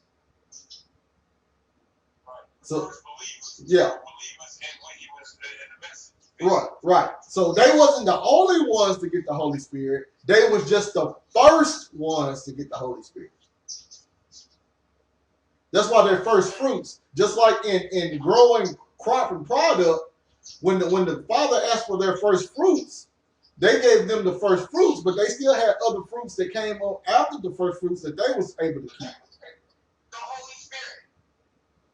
Right. So my question is, if we're gonna try to give the time period of the first fruits of the 144,000, because the 144,000 are the first fruits. You can't separate them. So now, if they were the first fruits, they was the first one to receive the Holy Spirit.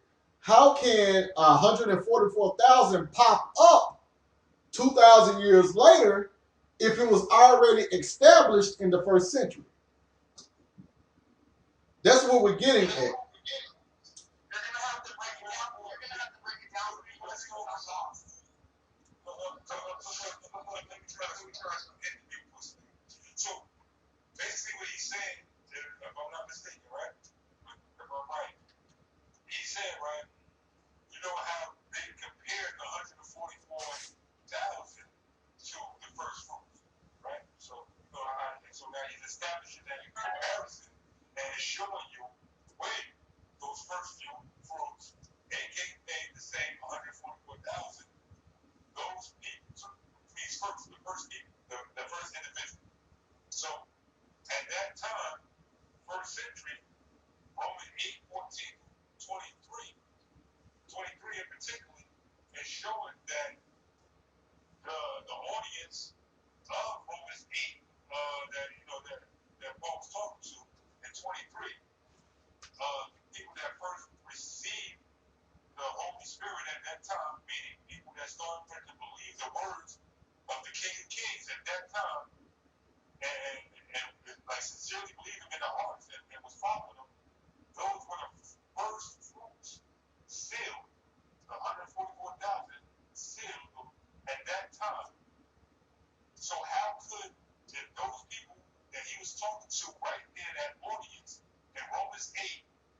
Yeah, you can't have two first fruits.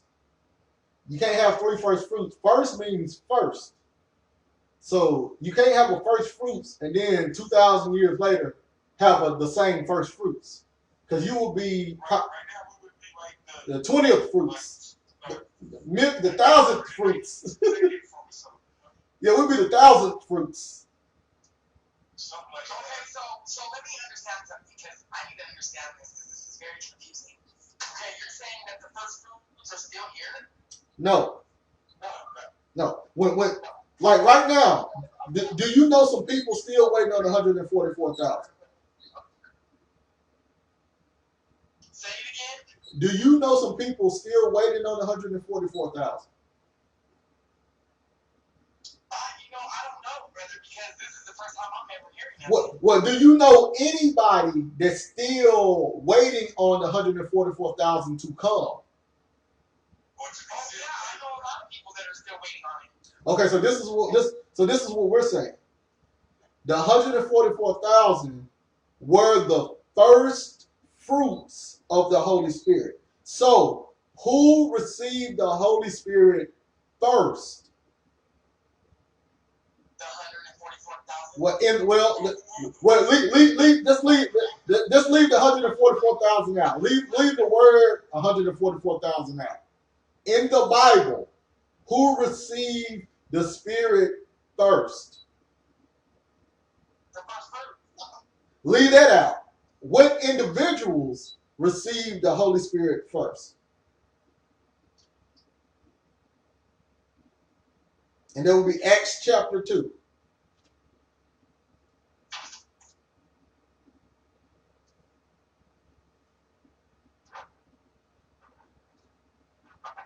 I don't even know Acts chapter 2, but once you told me Acts, I already know. The house of God, the house of Judah, right? Well, yeah, but you can be more specific. Let's go to Acts chapter 2. Let's just go there. Let me go there too. Hold on, let me write down Acts chapter 2. Let me put that in 2. Acts 2. 2 and 1. Hold on, please get there. Start at verse 1 and go down to verse number 4. And when the day of Pentecost was fully come, they were all with one accord in one place. And suddenly there came a sound from heaven as a rushing mighty wind, and it filled all the house where they were sitting. So here we go again with the wind. And there appeared unto them cloven tongues like out of fire, and it sat upon the earth, and it sat upon each of them. And they were all filled with the Holy Ghost and began to speak in other tongues as the Spirit gave them utterance. So now go to verse 14. But Peter, standing up with the 11, lifted up his voice and said unto them, Ye men of Judea, and all ye that dwell at Jerusalem, be this known unto you, and hearken to my words. So now, who was the ones that received the Holy Spirit first?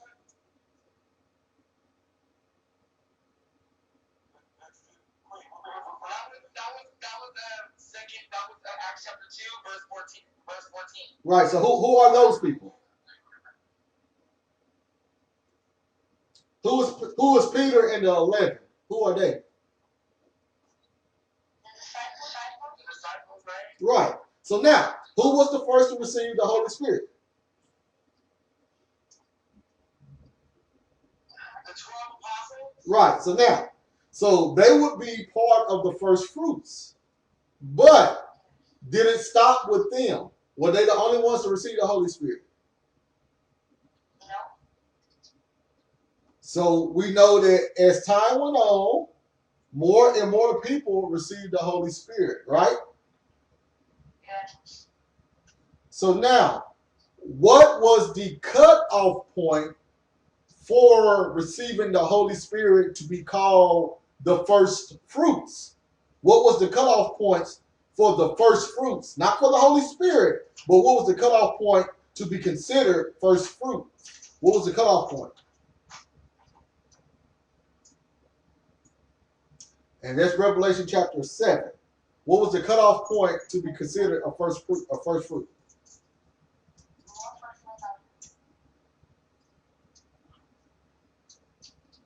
Revelation chapter 7, verse what? Verse 1. Okay.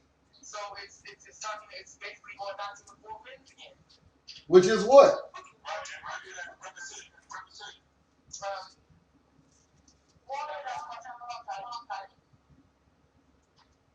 No, the four winds represents the oh my god, this is so deep. The seal, right? Think it again. Try again. Come on. Four winds. What does the four winds represent?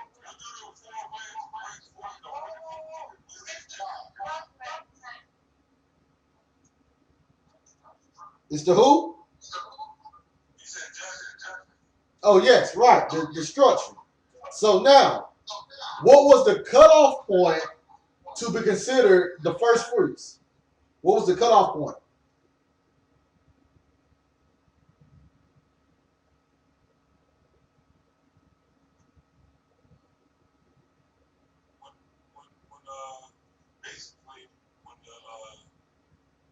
When the judgment happened.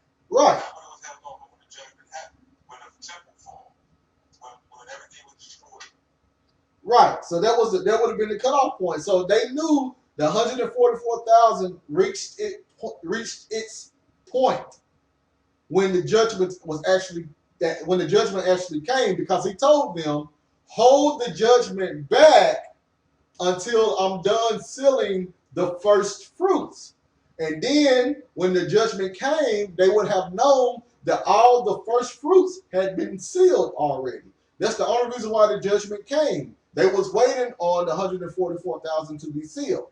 So when the judgment came, that means by default, the 144,000 was sealed. So now, if that happened about 2,000 years ago, the judgment came, the 144,000 was sealed.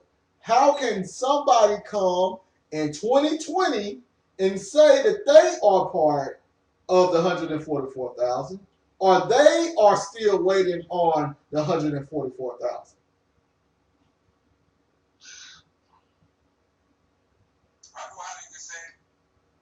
Make it up.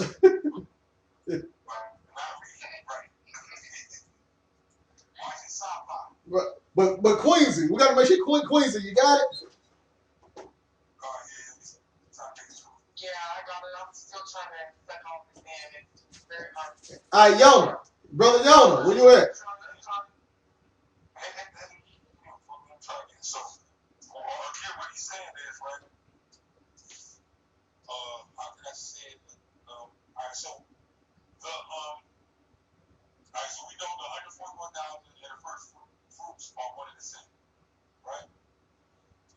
We get that. So Hold on, let her, Alice, she didn't answer that. She didn't answer. She didn't answer. Crazy. You know that the first fruits and the 141,000 are the same group of people, correct? Or no? Right, that's what I'm thinking, that the 144,000, the first fruits are the same people. Right. You're right. Alright, so I just want to take that understanding and build around it. Okay? So now. Alright, cool. So now we know that the 144,000 and the first fruits are the same thing. Now, so the 144,000 being the first fruits, meaning first, literal first, the first set of people to receive the Holy Ghost, right? That's who determines who those elect are. Those 144,000 are, is people that receive the Holy Spirit, right? First. So the first set of people to receive. Now, we just making a point to say that. Okay, stop, wait. So the first people that received it were the 12 apostles, right? Well, yeah. Okay. Alright, so, but it wasn't a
but you're not. You can tell us if you wanted to exactly what first fruits are, but you want us to basically learn on our own. That's why you won't tell us, right? That's boss talking. I'm letting boss. Hey, I'm sitting back being quiet. I'm letting boss run it. Go ahead. I know that boss. Okay. I'm just speaking to you on as being knowing doing the study and boss too. Like you guys basically know who the 144,000 is. You guys know who the first fruits are, but you basically don't want to just tell us straight out who it is. You want us to basically learn it for ourselves. No, we told you. We literally told you who it was. It was every individual, right? So we can't pick a person, say Ralph, Tammy, Jacob, Lawrence, and Bob. Now we're not doing it like that. We literally said who it is. It is the first set of people that believe, that receive the Holy Spirit, that believe in Christ's message, that believe in the gospel, that believe in the new covenant. The first set of believers from the moment Christ started talking about it to the destruction of Jerusalem happened. All those people. No, I get what you're saying. I know you're talking about the first people, but who were the first people? That's what I want to know. Who were the first people? Do we really know who they really were? That's, we still have to know who they were. They were the church. We can't just say a first set of people. We can't just say a first set of people, and we don't know who they are. They were the church. They were the church. Right. The churches that was established for Christ. And the people that ran them, of course, that taught what Christ said. And if you want to get into details, in Romans, Rome, the ones that Paul was talking to in Rome would have been the 144,000. The people that they was talking to in Corinth and Thessalonica, the churches in Asia Minor, just all those people that was listening, all of those Israelites that was listening and receiving the Holy Spirit through baptism and etc. All of those people would have been 144,000. All of those people that lived in the first century. Those churches were the individuals in those different places, like Corinth, Thessalonica, like he said, and all those other churches, rather, and the individuals in those churches that was Israelites that heard the word and believed in the message of Christ, believed that he was the Mashiach. Those people. Okay, I'm getting. Now I'm feeling it. Man, so that's why we say every person that heard it. So, like, I generalize it to say every person that heard it. You know what I mean? Because it was all of those different churches and stuff like that. So I didn't really, I just generalized it. Everybody that heard it and believed in it, because that's what it was. So it first started with those, the Israelites, and then of course, Gentiles wanted to believe it too as it spread because they seen the works and they believed in the works as well. So it eventually spreads like that. But the 144 represents the Israel that believed first. And that were attended those churches, teaching to those churches, preaching to those churches, and being members of those churches. Those are the individuals. Those are the 144,000. Those are the first fruits. And the cutoff point of when you could be called the first fruit is when the destruction came to Jerusalem. Now you can still believe because you see what happened and you know about words and you see the evidence. But after that, you become like 7 fruits, 19 fruits, and all that other stuff. I'm making a joke, but technically that's how you look at it. But the actual first fruits, the 144,000, would have been those people that believed in that Mashiach, the King of Kings, before it actually happened. Before the actual destruction happened. Right. They would have had the most faith. They would have been once again the first recipients of the Holy Spirit. They would have been the first church, what we call a church, quote unquote. The ones that's been addressed in the book of Hebrews and all this stuff. That first church would have been the quote unquote 144,000. And we have the gospel because of what they did. And that's the reason why we have it. We have Peter, we have all of these old records because those individuals actually was able to keep passing it down. Each time somebody got the Holy Spirit and stuff, they was able, able to pass it down more and more. Now, I'm not saying that the Bible don't have errors, but I'm saying in general, because of the work that the 144,000 did after Paul, because they're part of the people that the disciples. They're part of the disciples that was made by the disciples. So all of them would have been the 144,000. In fact, if you want to really get down and deep into it, these would have been the ones that came out of tribulation. These would have been the ones that fled into the mountains, like Christ said. These would have been the quote unquote 144,000, not the people who got destroyed and not people living today. But we got to understand though. This, My question is, the 124,000 are they the one that witnessed the judgments, like the ones that were in life during the 4th century, or was they included with those people that have died? Like when you're counting like for the disciples, because the disciples they witnessed the judgment. They witnessed the judgment. it's kind that's kind of iffy no, because I didn't read a few places where some of the disciples actually was able to witness it. So I'm still researching that. Now I know John saw some of it. And I know that we got to remember though, that some of the disciples, they made disciples right up under them that wasn't even given names. But people, it's pretty much common sense that they had their own disciples up under them that went out and talked too. So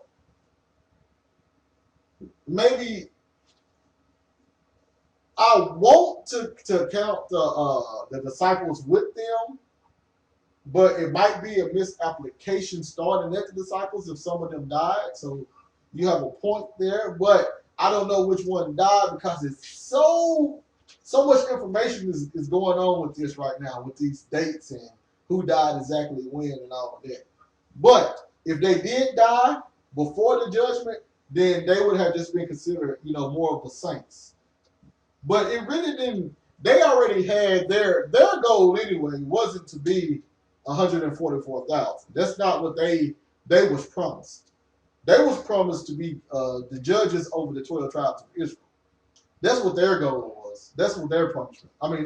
That's what their present was. The people who was part of them, their present was to be the 144,000. So yeah.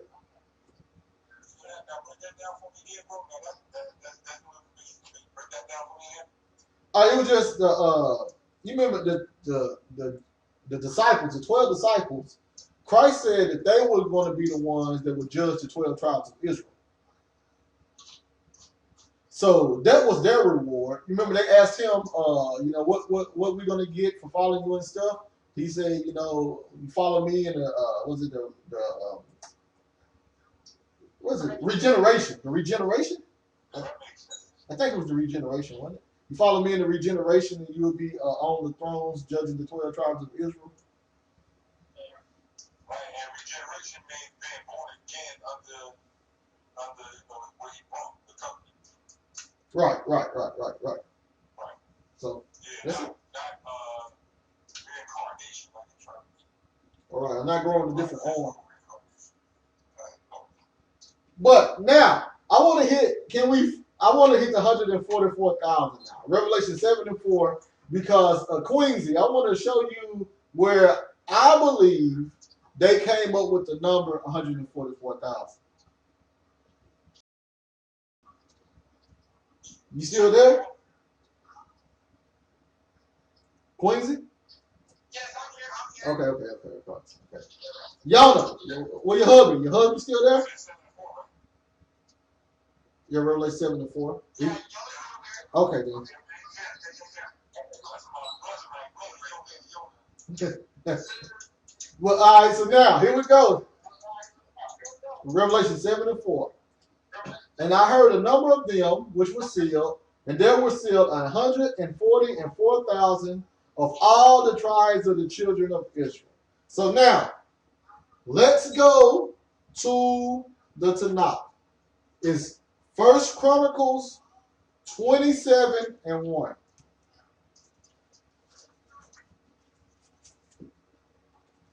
1 Chronicles 27 and 1. Now, I'm almost for certain this is why he said 144,000. Could I be wrong? Yes, but I'm almost for certain this is what he got that from. Well, we're going again, First Colossians. First Chronicles. Chronicles. Oh, yeah, that's what I meant to say. Chronicles of what? 27 and 1. Oh, I think that's the one that was in that screenshot that I sent you, right? Yes, sir. First Chronicles 27 1. Anybody want to read it? If not, I'll take it.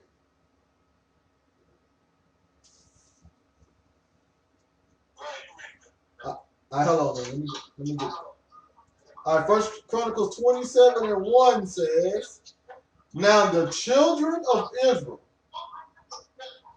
after their number, to which the chief fathers and captains of thousands and hundreds, and their officers that served the king, so these were servants of the king, Christ is the king, in any matter of the courses, which came in and went out month by month throughout the months of the year. So how many months are in a year? 12, right. Of every course were 20 and 4,000.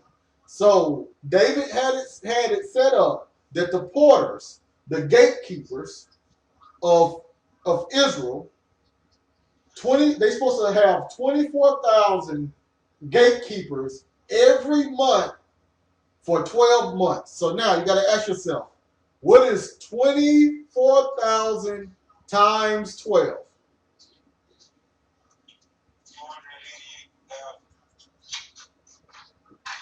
That's it. So 200, and let me go and put it on the calculator for him too. Times 12, and the brother says 288,000. So now, what is 288,000 divided by 2? 144,000. So now, this is how we do this. These are all gatekeepers. So for the gatekeepers, they had 24,000 set people every month to watch over the kingdom or the gates in the kingdom. So now, in the new kingdom, how many gates was it? 12. How many from each tribe was allowed inside the kingdom? 12,000. What's 12,000 times 12? 144,000. That's how I think they came up with it. Now, does that make sense? Do I have to go right back through it? Now, in Chronicles, that's your question? Yeah. First Chronicles 27, who was And one. the king right there? What kingdom was they talking about right there? This Israel still, there was in Jerusalem? Yeah, that's David. So let me break this down. The King David, Jerusalem, gates. So at that time, they had 288,000 gatekeepers. So they had 40,000, 12, right? You probably had 12-hour shifts, probably too. You know what I mean? They did. Yeah, they probably did morning shifts and night shifts. They probably had 144,000 mornings, 144,000 nights. Nights, yeah, that's what I was saying. They probably had 12-hour shifts. They divided with them. And then in the new kingdom, right, it's going to be 12 gates. That's what we already know that. 12,000 from each tribe, right, from each gate, which is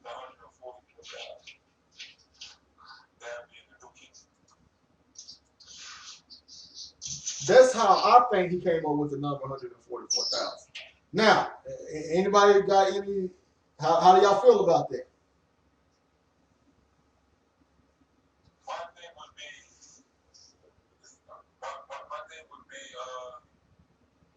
why? Like, why come up with a number, period, point blank, in description that, for 144,000? What's your thoughts on that? Symbolic. 1,000 means what is that? Completion. 12, well, perfection. 12, wait. 12 is perfection and 1,000 is what? Let me find. I gotta find my new. I can send you. Let me send you the picture of my book later. I know 1,000. I know 1,000 is perfection. I think 12 is completion. And then you just use the increments. 144. 12 times 12 is 144. And then you got perfection. So you got completion times perfection equals a kingdom, which would probably be 144,000. That's how I think they came up with it.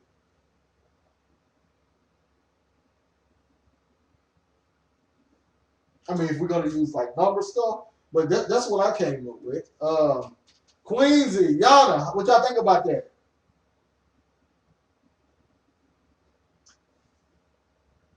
Tiffany, you over there lurking too. Tiffany, I ain't see her on. Tiffany.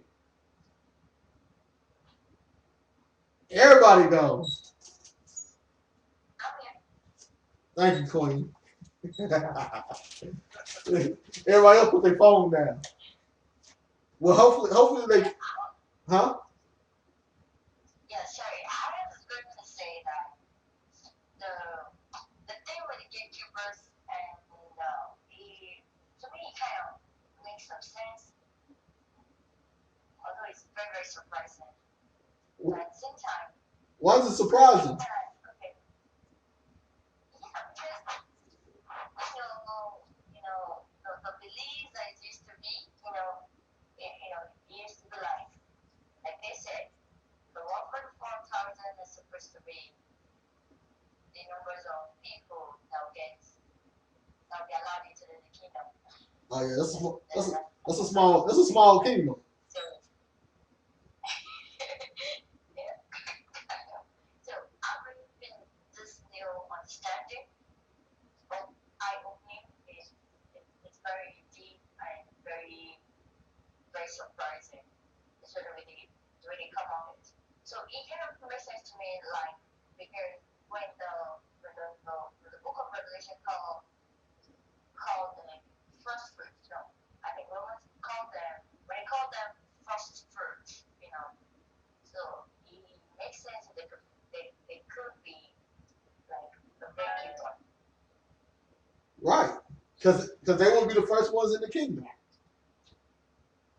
Yes. That's how it kind of clicks.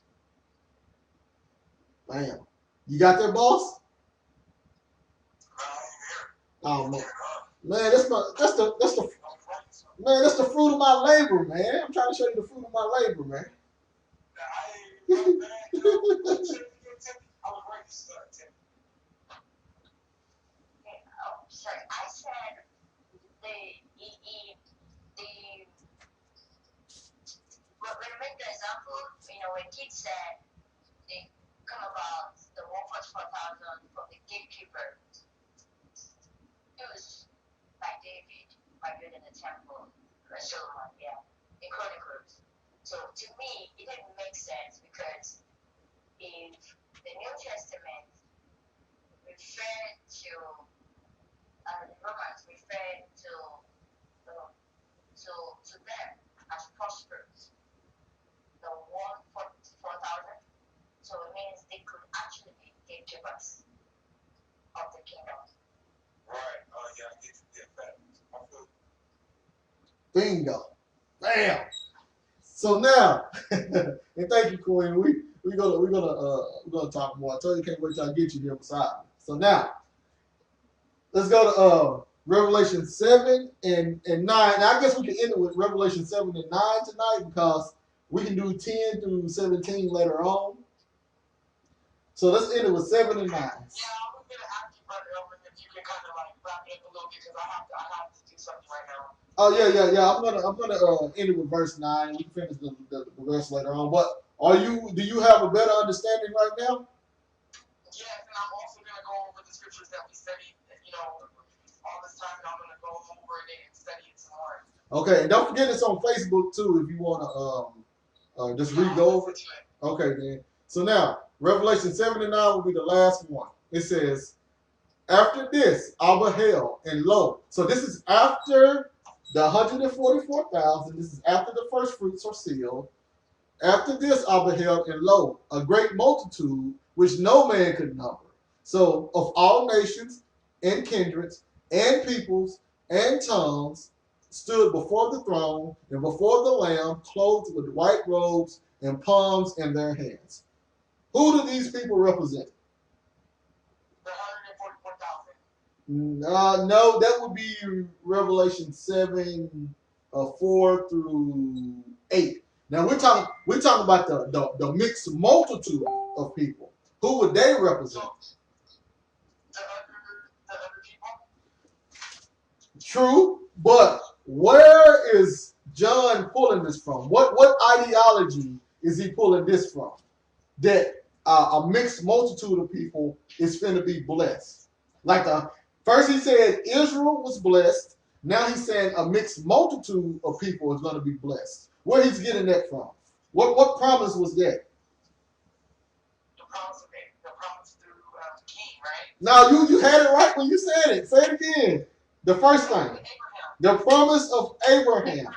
Yes. This came directly from the promise of Abraham. That he was going to be a father of many nations, and through his seed, all people on the planet or all nations on the earth was going to be blessed.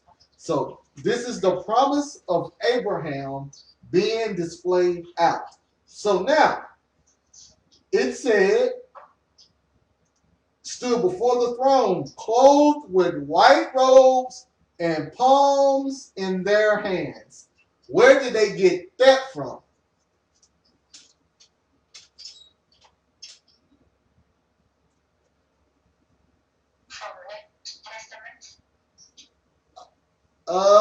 Think about the palms in their hands. Why do they got? It's in Daniel, but where is the original ideology of a group of people having palms for an occasion? That's what I'm talking about. You know what that's it?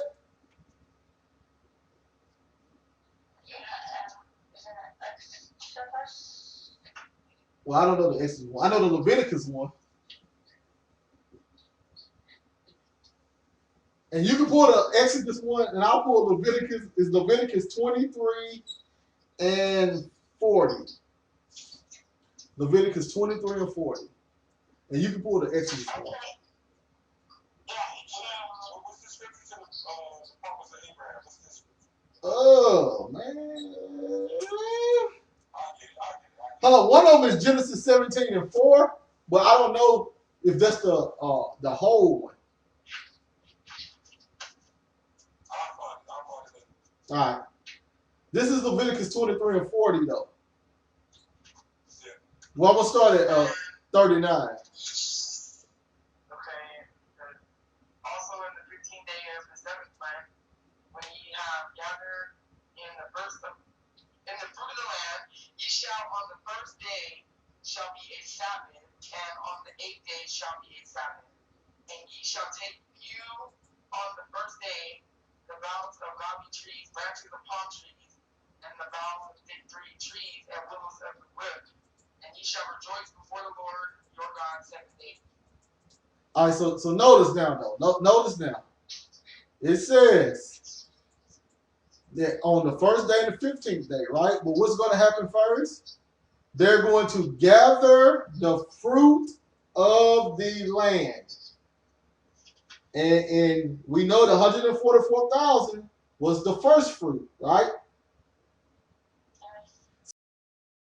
So the fruit of the land was gathered first. So this shows you this is what the feast was all about anyway. This is the image. But boss, what you be doing? 23, 39, and 40.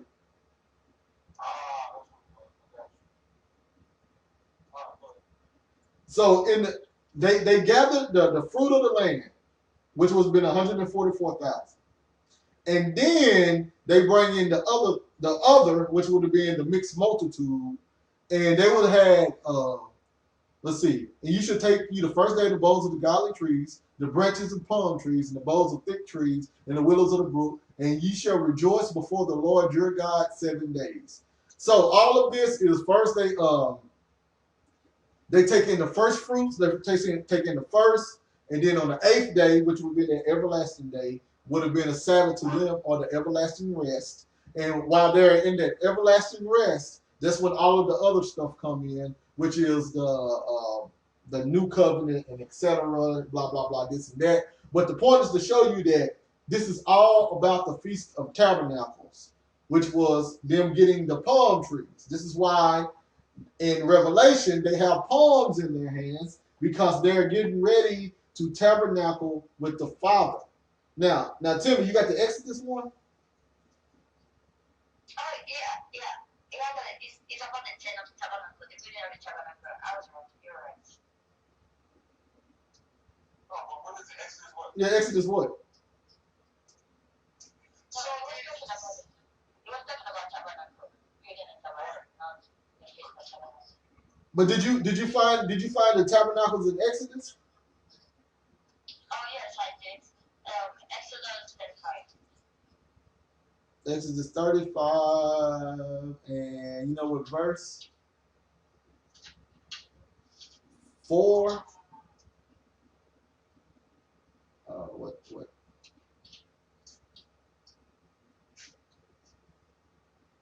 Genesis verse 8. 8. It talks about the building of the tabernacle. 35 and 8.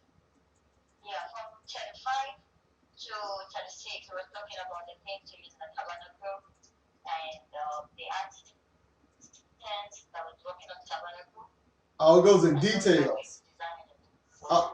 It's giving the details of the tabernacle.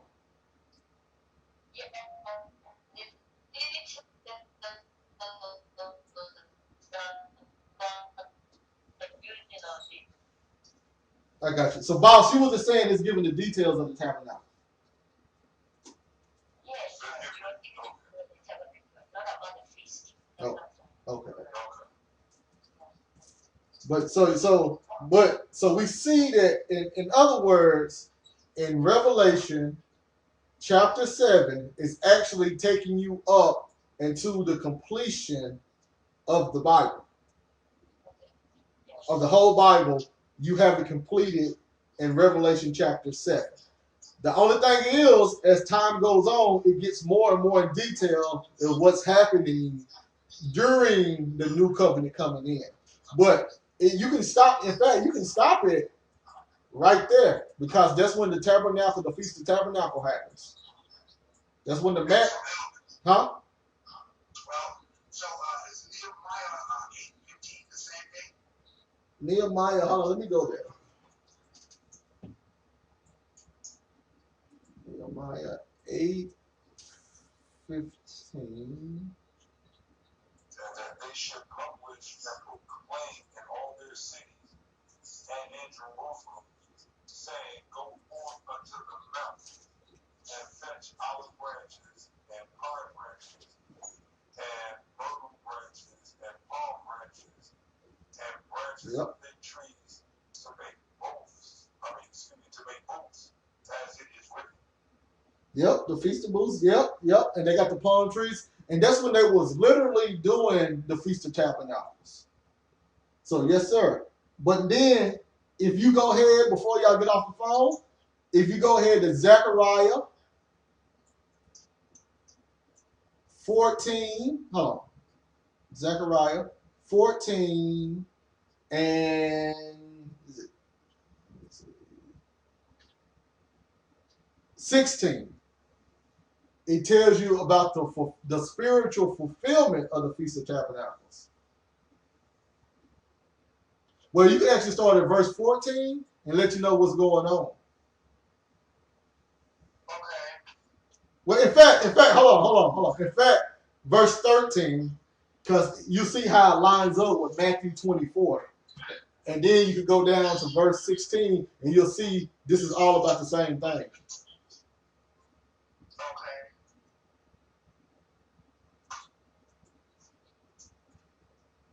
And it shall come to pass in that day that a great tumult from the Lord shall be among them, and he shall lay hold every one on the hand of his neighbor, and his hand shall rise up against the hand of his neighbor. That's in Matthew 24. Go ahead, my bad. Say that again. I just said that's Matthew 24. 24 what? No, 24. That's Matthew 24. Matthew 24 what? I don't remember. I just know nation shall rise against nation, kingdom against kingdom. The love of many shall wax old. You know. Yeah, I got it. I just want to see. I got you. And it shall come to pass in that day that a great tumult from the Lord shall be among them, and they shall lay hold every one on the hand of his neighbor, and his hand shall rise up against the hand of his neighbor. And Judah also shall fight at Jerusalem, and the wealth of all the heathen round about shall be gathered together, gold and silver and apparel in great abundance. That's that unlimited multitude.